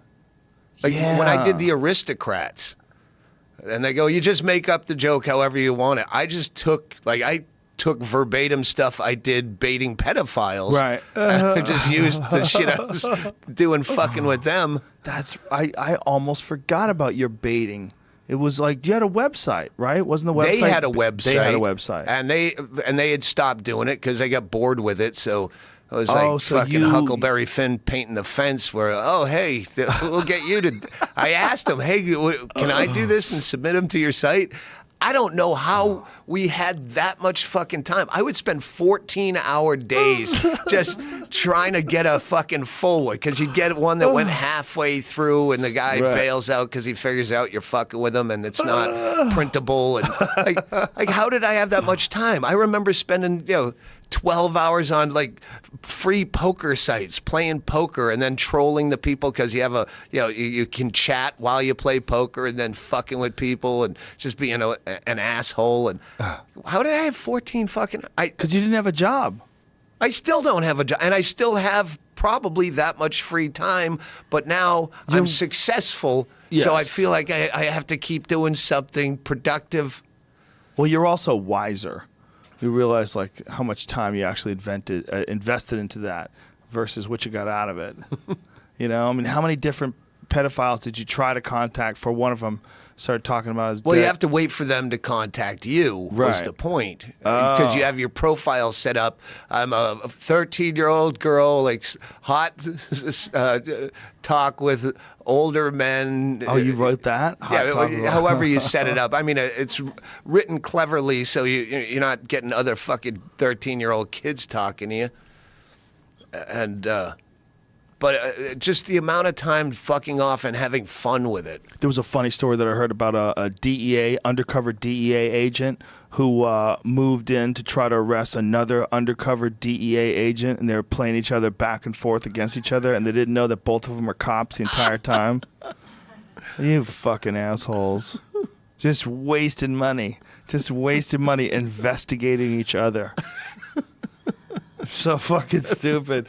Both sides undercover. Like, what the fuck, man? If Trump started talking about that, if he really wanted to keep people around, if you really wanted to get people on his side, I think what he would do is start making drugs legal and start saying, listen, folks, there's a reason why there's a problem in Mexico. And when you talk to real economists and real advisors. Oh, you were talking about that Yeah. on stage last night. Yeah. Yeah. The real problem is the drug war. Make drugs legal. I was thinking about that, but first, meth is a fucking. It's just such a fucking horrible drug. Ruthless. They make a lot of that in Mexico as well. Yeah. It's a ruthless drug. It's a ruthless drug. But I think part of the reason why it's so fucked up is because all of it is illegal.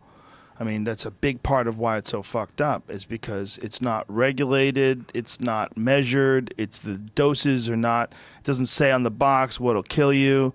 You know, you can go and buy this old camp whiskey at any corner store, right? You just go in there and buy it. Drink that whole thing.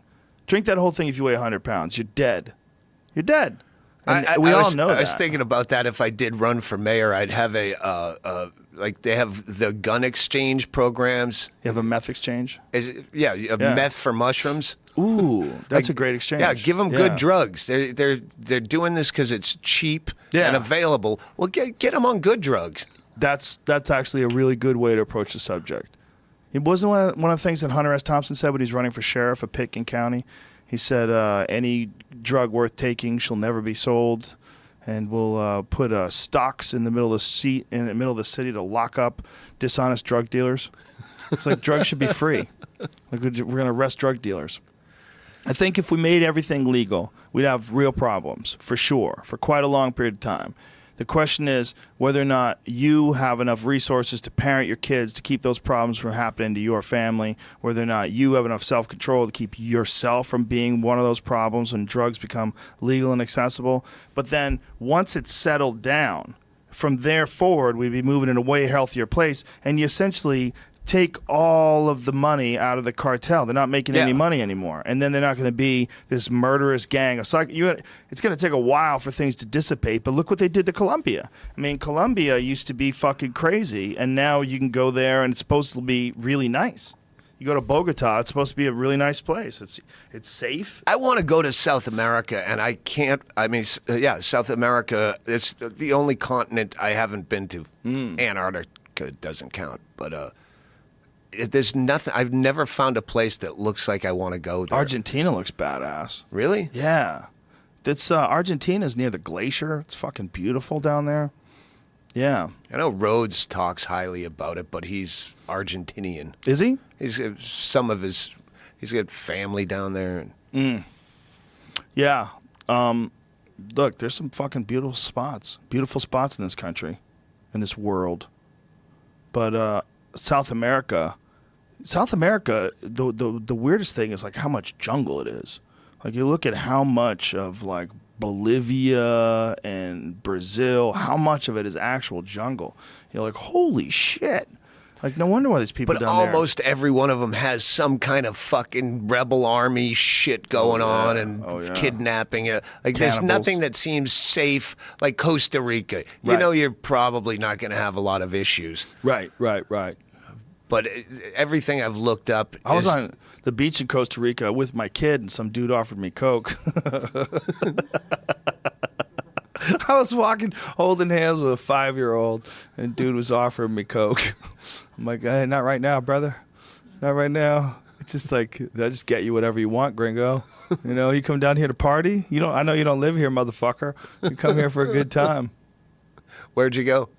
I don't remember, man. It was a couple of years ago. But we drove to a couple of different places in Costa Rica. Did you fly into San Jose or Liberia?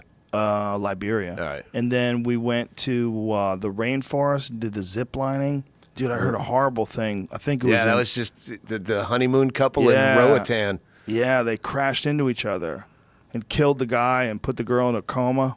They crashed into each other on a zip line. So the one of them got stuck. Yeah. And the other guy's coming down. It's like a fat kid in the fucking water slide gets stuck in the tube, and then the next one comes down and smashes into him. You're going so fast, too, man. You're going so fast.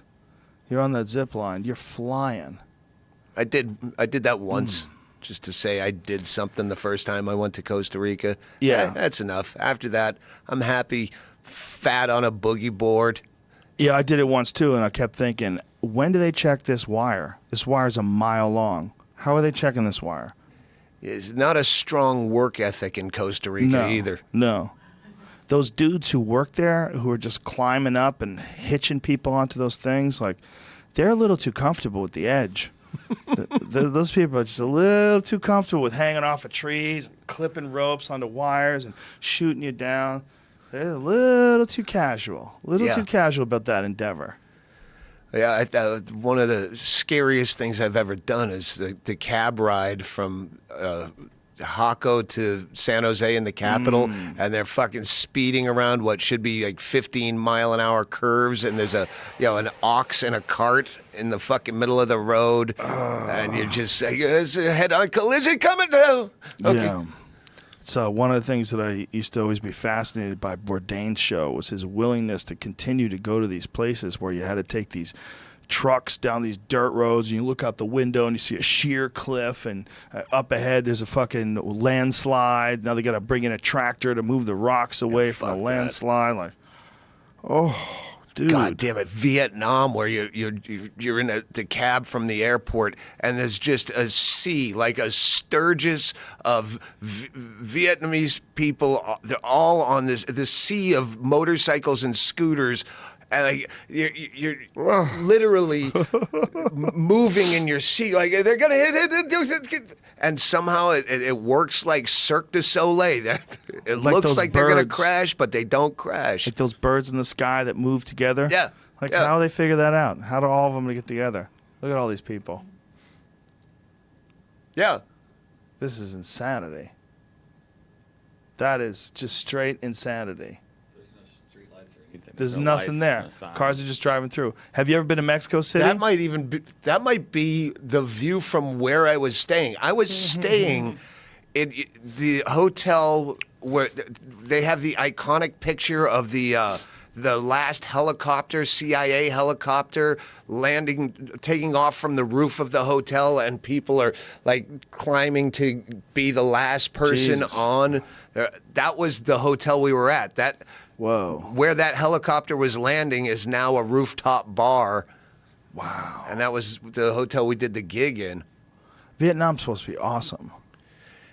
No? If you're adventurous, if you're Tom Rhodes, I'm sure it's fantastic. If you're you're Doug me, where Stanhope? you're terrified to go out of the hotel, no, not at all. That rooftop bar is great. Bourdain loved it. It was like one of his favorite places to go. He loved Vietnam. No, that's where he had ate with the president, Yeah, Obama, that's right. They met who in I still Vietnam. call the president. The president. He's my president. He was my president. Did you see when NBC wrote out about Oprah? Here's to our president. It was an amazing speech by our president. They put it on NBC, put it on their Twitter page, and then someone came along and went, "What the fuck are you doing?" Like, I love when people say, "Well, when you complain about something and they go, yeah, well, Obama did the same Right. thing and no one said it." I didn't know.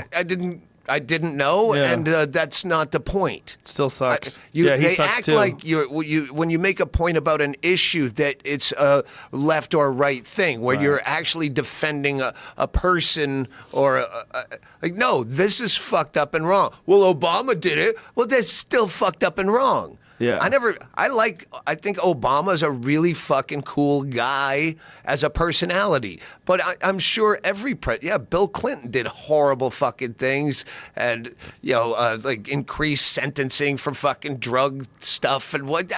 But he was a good personality, and I don't give a fuck.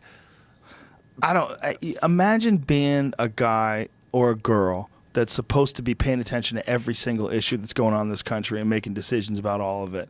And doing it all, investigating every single issue perfectly, getting all the right advice from all the advisors, carefully considering each and every step. Get the fuck out of here. There's no way they can. There's no way the president really knows what's going on with all the different problems in this country. There's no fucking way. No. Impossible. If we just became a cool country like Norway, and just close all the bases around the world. Don't be world police. We're just going to be a fun country like fucking Iceland. Right. I just bring all the troops back and no more. You know what? Go ahead with we're disarming. You guys, I think shit would calm down. I think the world would calm down. As long as we kept our guns. As long as we keep our weapons and keep the same amount of people in the military. Bring them back home, but make them exercise here. The problem is as soon as any one superpower drifts away, they leave a vacuum, and another superpower will try to rise up. That's the big fear. That's what the big military proponents fear, is that if we're not strong, someone else will become stronger, and then we'll be weak, we'll be attacked. And that it does happen other places in the world, and we can't be so naive as to think it'll never happen again. So give it a shot, and if it doesn't work out, fuck it. And I don't know how you can take any president seriously. Now, as we're aging and put time in perspective, 4 years is nothing. So I'm going to make a deal with you, and 4 years later, there's going to be another asshole who goes, nah, never mind. So scrap that. I think a dictator's not a bad thing as long as he's a good one. Yeah, you have a benevolent dictator. That's what you want. Like a monk. No, Just a I monk, dictate. right? We all have a good time. Fucking 15-hour work week. Well, here's the real question. The United States was founded because people had decided they didn't like the way things were running in Europe. They didn't like monarchies. They didn't like being under the rule of a king or a queen. They wanted to do it by elected officials. They wanted to have a representative democracy or a representative democratic republic. They wanted to figure out something new. So they came over here and did it. What would be the resistance? What if, say, like, everybody tried to do what they did up in Oregon and start a new country somewhere? And people are like, fuck this. We're going to go to this spot. Look, global warming is clearing off some nice swatches of land in Antarctica. We're just going to move up there. It's fucking beautiful and green. Just fuck it. We're done. We're done. And then over there, we're going to barely have an army.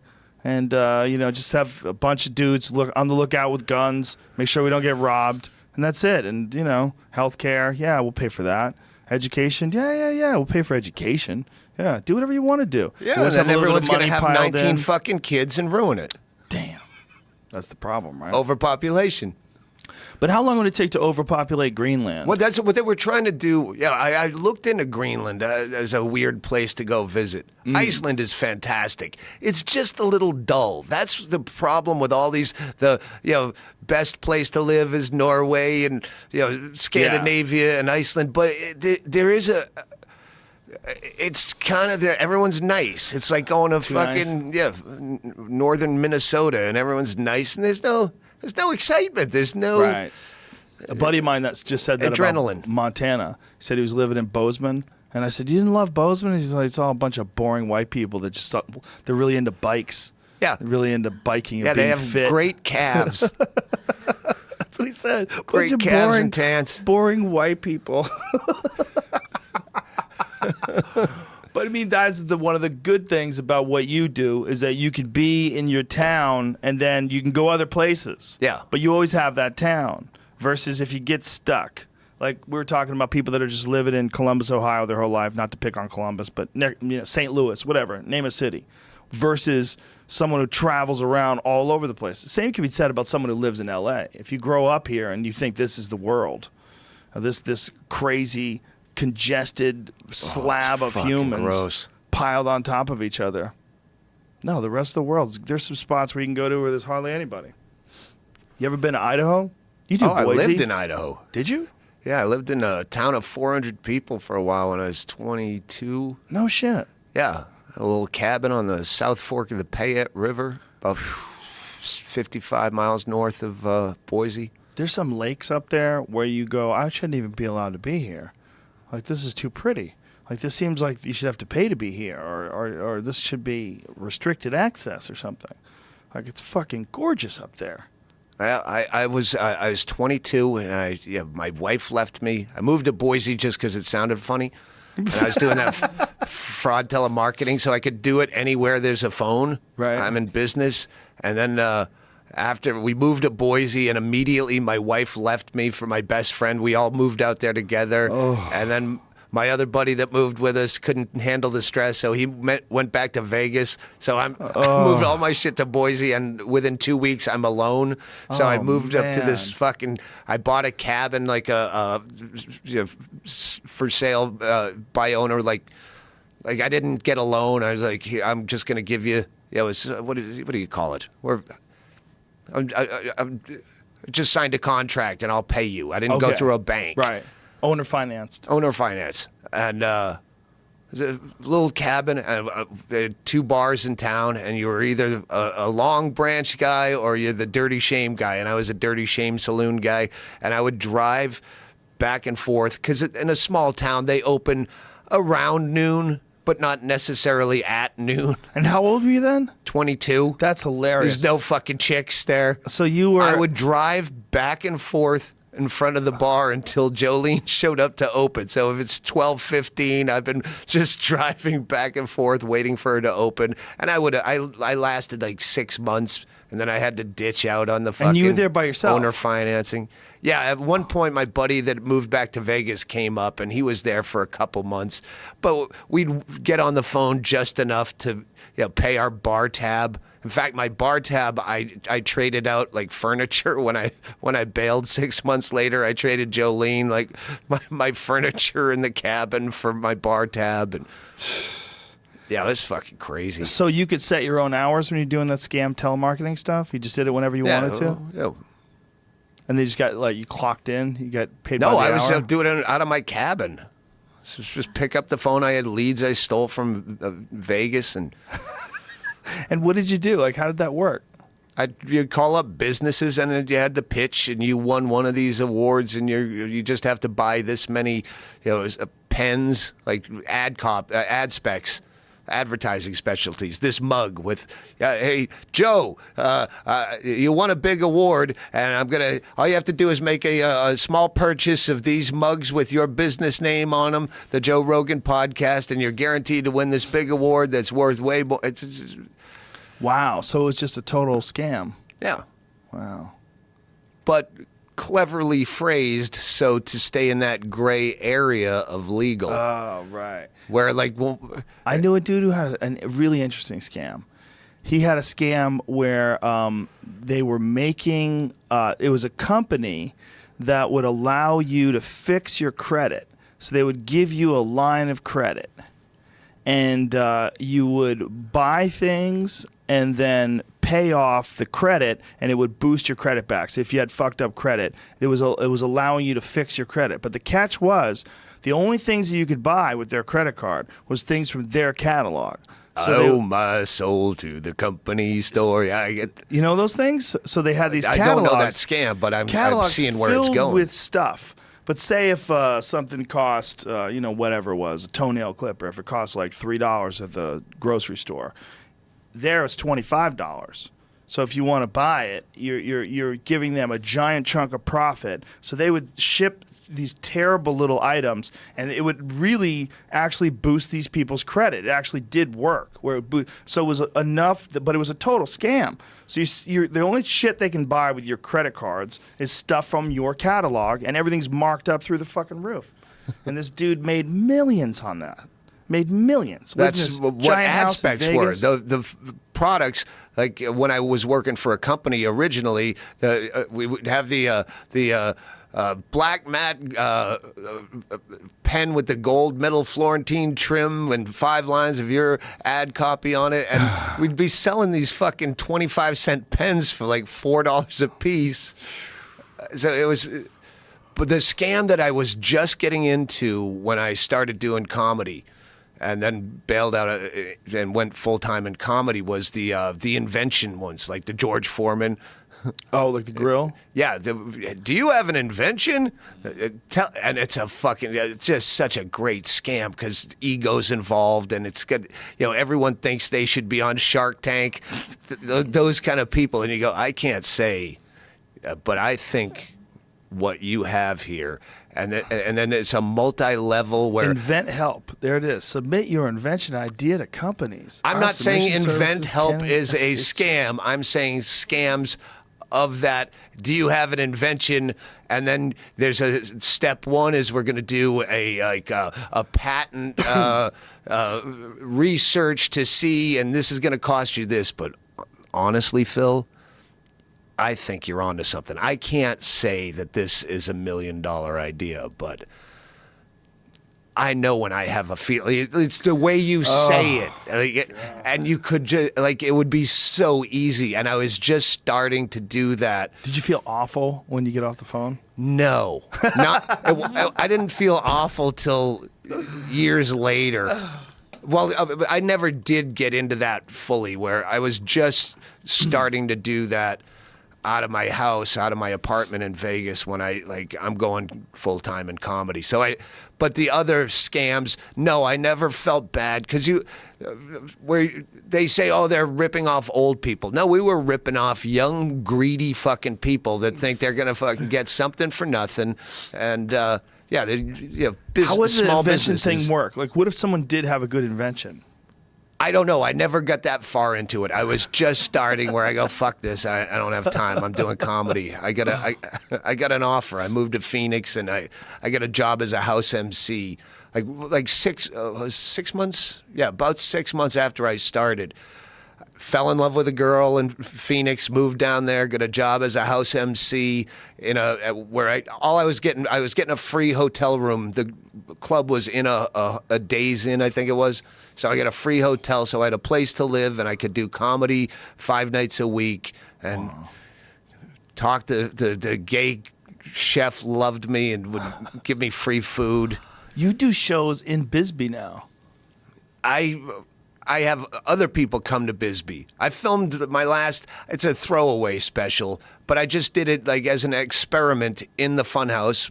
So basically this room, but maybe not quite this big. It's an 18 by 20 box with a bar built and a little tiny stage in the corner, and I filmed. It's Pop-Off Vodka presents An Evening with Doug Stanhope, and we're selling it on VHS. I don't know if we're sold out, but the only physical copies are VHS. Really? Yeah, you can get it on Vimeo. It's digital.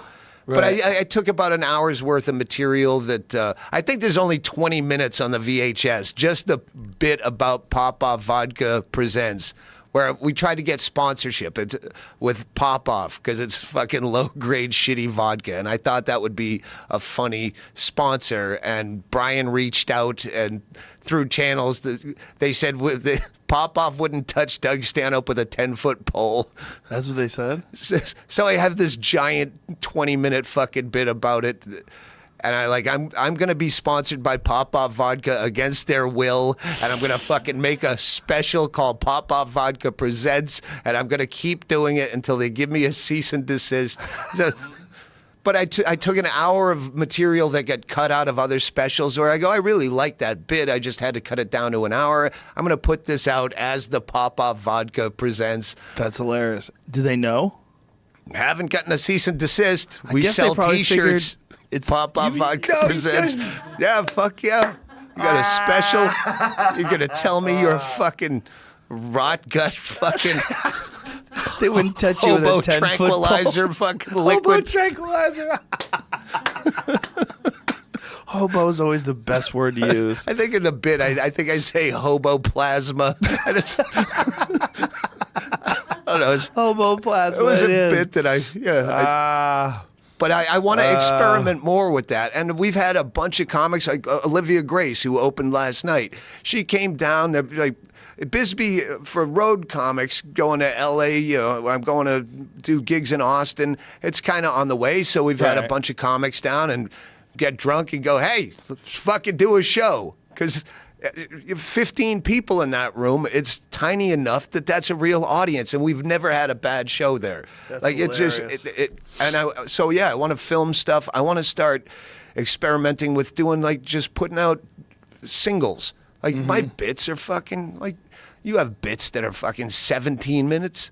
Yeah. I'm not like Hedberg. I don't have one-liners, so I can take a 16-minute bit and just sell that as a single. And fucking 99 cents on iTunes, or I don't know how that side of. It's not a bad idea. Probably, there's a lot of people that do their podcasts with subscription. Like Nick DiPaolo just released his new podcast, and he's doing a subscription service. We have to pay to listen to it. You can do it. That's one of the things when I retire is figure out shit like Patreon I've heard about, and you can do this. And yeah, you just get people to give you money. yeah, that's nice. They just give you money. Just give me money. They just give you money. Like, I really support you on Patreon. Like, there's a lot of people that do that. They just do stuff. Like, please support my Patreon. Oh, please give me money. Yeah, I don't really like working. I like just talking in front of this YouTube camera. So if you like me talking, please support my Patreon.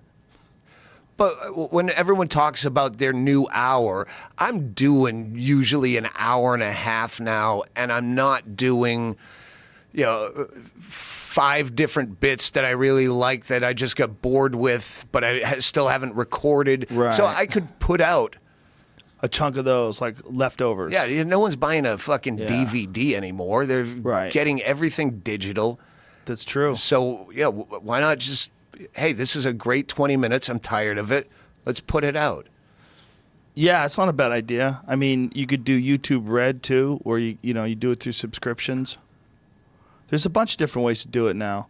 It's there's more options every day too. It's becoming interesting. And I know Amazon releases a lot of stuff now too. Yeah, they're releasing a lot of stand up.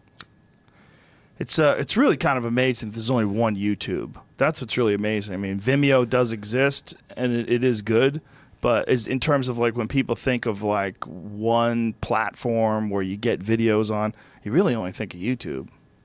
Yeah, and monetizing, I don't know how any of that works. And Jamie can tell you. Sure, yeah, I can help you. It's not that complicated. Yeah, a lot of people do it. And we're going to have to fucking start doing video for our podcast. Yeah, how come you don't like doing that? I just hate being on camera. Like here, you have it subtle enough. I remember your old studio where I'm looking at my face on a giant TV. I remember tripping that bad day.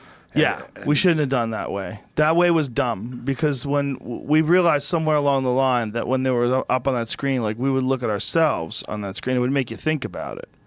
And then somewhere along the line, I said, "Let's stop doing this. It just doesn't." But seem like the even right if way it's to do just it. a couple of GoPros. Yeah, it's weird. It's an added unnecessary element. You're thinking about it. I don't think about that camera or that camera. No. Yeah. Yeah, but God, I remember the first time I did your podcast, and we were sitting on a couch. So we're side by side, so it's awkward to look. And it was uncomfortable. Couches are uncomfortable. To like sit and talk, like sit up and talk, like you're sinking into them, and it's just after a while your back starts bothering you. You want to look across at someone. You want. Yeah, it's going to be 9 years in December. Yeah, look at you.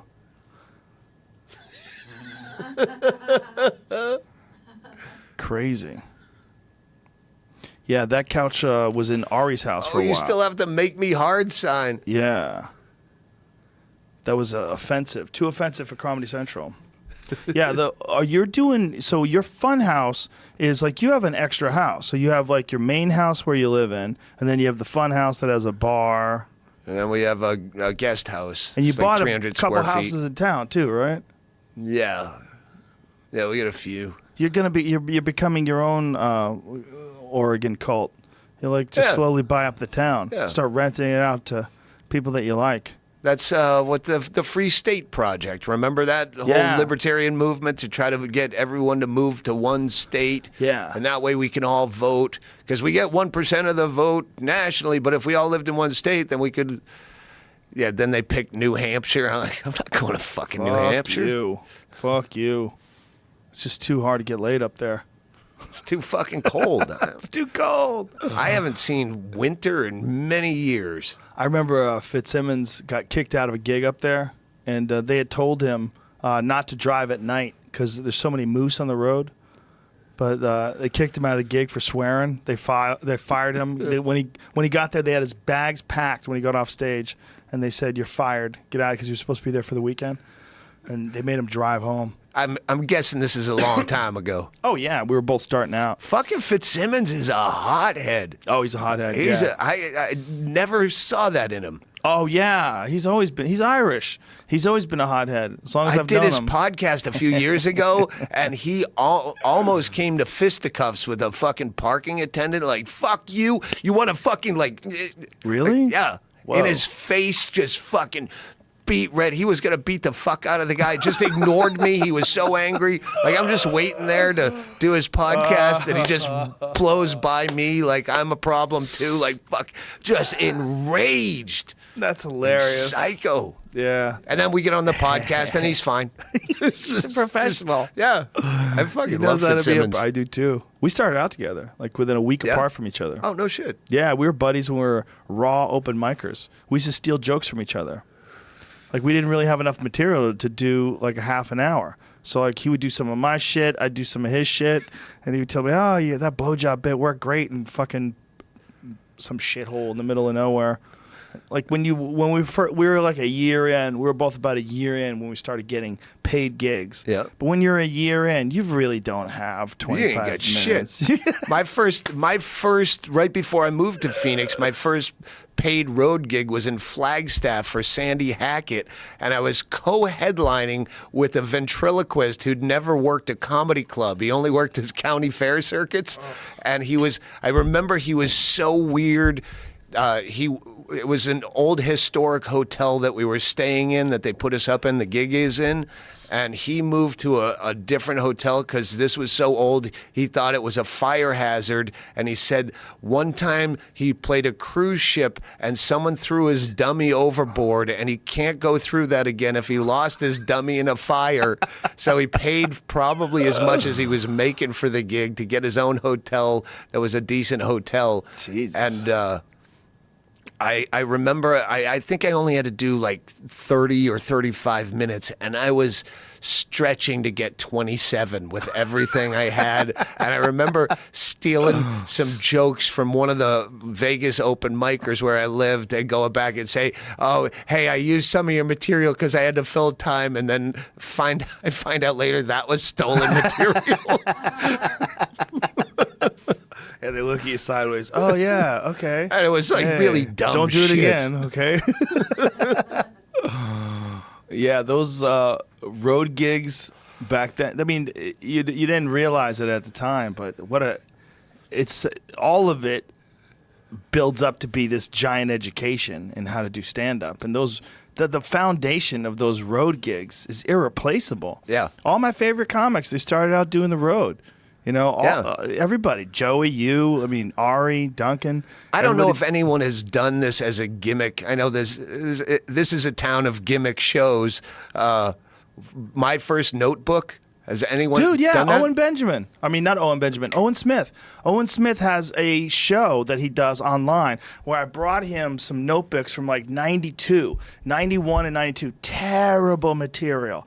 Terrible. Yeah. And we read over some of the jokes, and I even had like forced setups and forced like audience interaction. I fake audience interaction where I'd ask them a question. And pretend to hear an answer? Oh, it was awful. It was awful. I'm like, "Am I right, ladies?" Like, I had that like, written in. Is this on stage? We did it in the back bar of the Comedy Store, and we would go over we were going over the notebook just laughing. Oh, all right. But I have But quite I think a few. that's a fun stage show.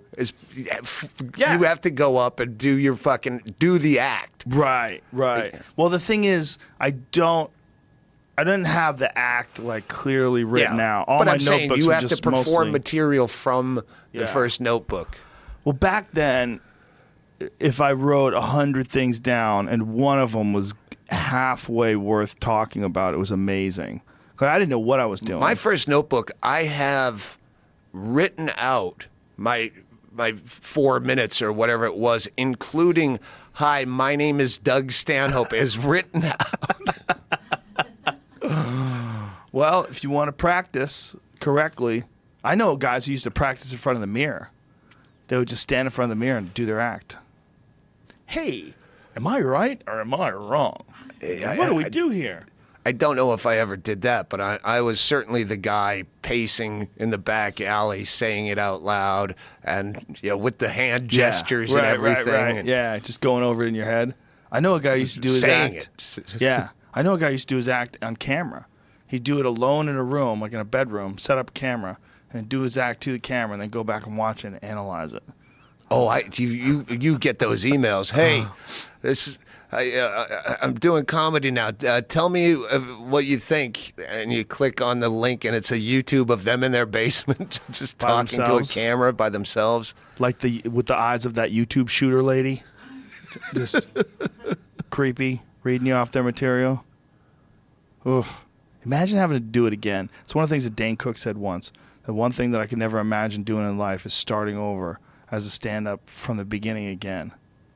Like, I have an idea, but I'm not. I don't want to air it. But something that I want to do in my retirement years. But it's not quite that. But when comics ask you, like, the amount of emails, what advice do you have? How do I start out? Well, I don't know. I haven't started in 28 years. So they just want to interact with you. They're just trying to find a way to interact with you. If they wanted to figure out how to start out, they're not going to be able to ask you. They got to go to open mic nights. you ask the guy those that's people. where. If you haven't done open mic, go to an open Yeah. mic and ask an open micer, Right. what do I do? And if you're an open micer that wants to get work as an MC, then ask an MC what he did. Yeah. Ask the guy just above you, because he knows. I don't know how the fuck. Do you think I know, like, what the Dorfmans look for in a fuck? Right. But Yeah, I mean, if you want to be a theoretical mathematician, you don't go to some guy who's teaching at Harvard and say, "Hey, man, how do I get started?" You know? yeah, I haven't gone to elementary school Yeah. yet, but I'm thinking about it. I mean, people that want advice, like, there's no way you can give them advice anyway. You would have to see them a whole bunch of times. And even then, you'd have to be like, what are you trying to do? Where are you trying to go? And then watch them more, watch them try to get better. I mean, the best advice you could ever give them is do it, listen, record, write down what sucks about it, write down what worked well, do it again. Write, Yeah. perform, suck, Yeah. rewrite, repeat. Yeah. And you're gonna I've said suck. that as a 5-word response. Yeah. That's right. Write, It's good perform, suck, rewrite, repeat. just keep doing it. You have to keep doing it. It's something that you just don't, you're not going to be great right off. Like, anybody that thinks they're going to be amazing at this, like, right off the bat, you're like, oh, you can't. It's not possible. And if you're asking me, I might think you suck. Yeah. And if I say, well, you suck, well, other people might think you're funny, so don't listen to me. That was the best. My refrain. Joey Scazola was a guy that was just a little above me, and I was giving advice to a kid that was just below me when I was at just above open micer. And Joey pulled me aside. He goes, "Don't give these kids advice, because all you ever doing is telling them how to be like you." I go, "Yeah, that's true. That is I true. would have fucking told Dane Cook, yeah, you're Tone it you're down. never gonna be good at this." Well, I'm not your audience. Yeah.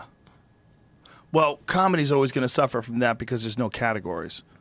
You know? I mean, it's not like blues or Yeah. disco, jazz, rock and roll. It's just comedy.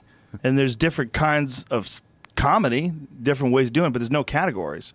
So it's They used to bill me as X-rated just because there wasn't a category, Right. but they wanted to warn people. Yeah. Well, I Yeah, had it's those signs that I still have on all my shows to this day. It says, warning, Joe Rogan show contains the strongest material content imaginable. Because I got tired of people complaining. I said, tell them that it contains like the most fucked up things imaginable. So if they read that and they go in, they couldn't be like, wow, I couldn't imagine that. Like, it says the most mature thing imaginable. That way it was like I remember playing Zanies in Chicago and having a really hard week of walkouts and angry people, even though they billed it as adult or X-rated. yeah, there's my, There you are. I post that. All my shows. I've had that since Oh shit, that's right. You were just in 1990. Tucson. I didn't go. Tucson's fucking great. First of all, how cool does the desert look out there? It looks fake. Yeah. Like all those, the guy was driving us told us that there were cactuses that have GPS in them because people are stealing cactuses. So they steal cactus, they Yeah. put GPS in the cactuses and then arrest people at their house with a fucking cactus that they Fucking stole from saguaro. the desert. Yeah. Did you drive back after that gig? Because We went to Phoenix. We drove to Phoenix. You told me you were doing that. That's why I didn't come up. Yeah. Originally, I was going to do other gigs that week, but just too many things got moved around. I wound up flying into Boise the next day. When you travel to Asia, how many different places do you go where it's all expats? It's all expats. That's the first time I've done one of those Tom Rhodes tours where, it was Hong Kong, Singapore, we did Shanghai, Ho Chi Minh City, Tokyo. Tokyo. Tokyo is fascinating, huh? It seemed like a whole different world. Like this, like you landed in an alien world where the language is all different, but the people look like us. They're but a little different. Yeah, they're real polite. Didn't venture out much, but yeah, it's pretty weird. But everyone's friendly. Yeah. Singapore is fucking amazing. It's like that movie Elysium. Where Oh, really? It's absolutely safe, beautiful.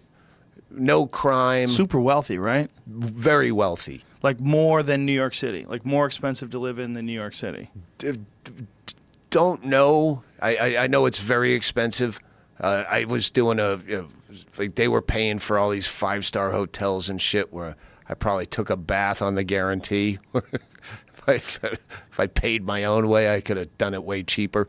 But it's super wealthy. Like Hong Kong is all fucking international banker fucks. That's high dollar. And Singapore are the people that pay them. Oh, wow. So, it wasn't the expats I was expecting. So when you're there, like, how big are the places you're doing? I was like 600-ish. Mostly people from the Expats, United yeah. States. Oh, wow. Well, not necessarily the From States. somewhere, Yeah, England, yeah. Australia. Canada. And there's just a lot of people that move there for work or... Well, Hong Kong and Singapore, again, a lot of international banker, fucking tight suits, lots of blow, probably. skinny jeans and blow. Wolf of Wall Street fucks. And, want to see my new car? Come on. Yeah. Vietnam, Bangkok, a little seedier. How many different places did you do in Asia?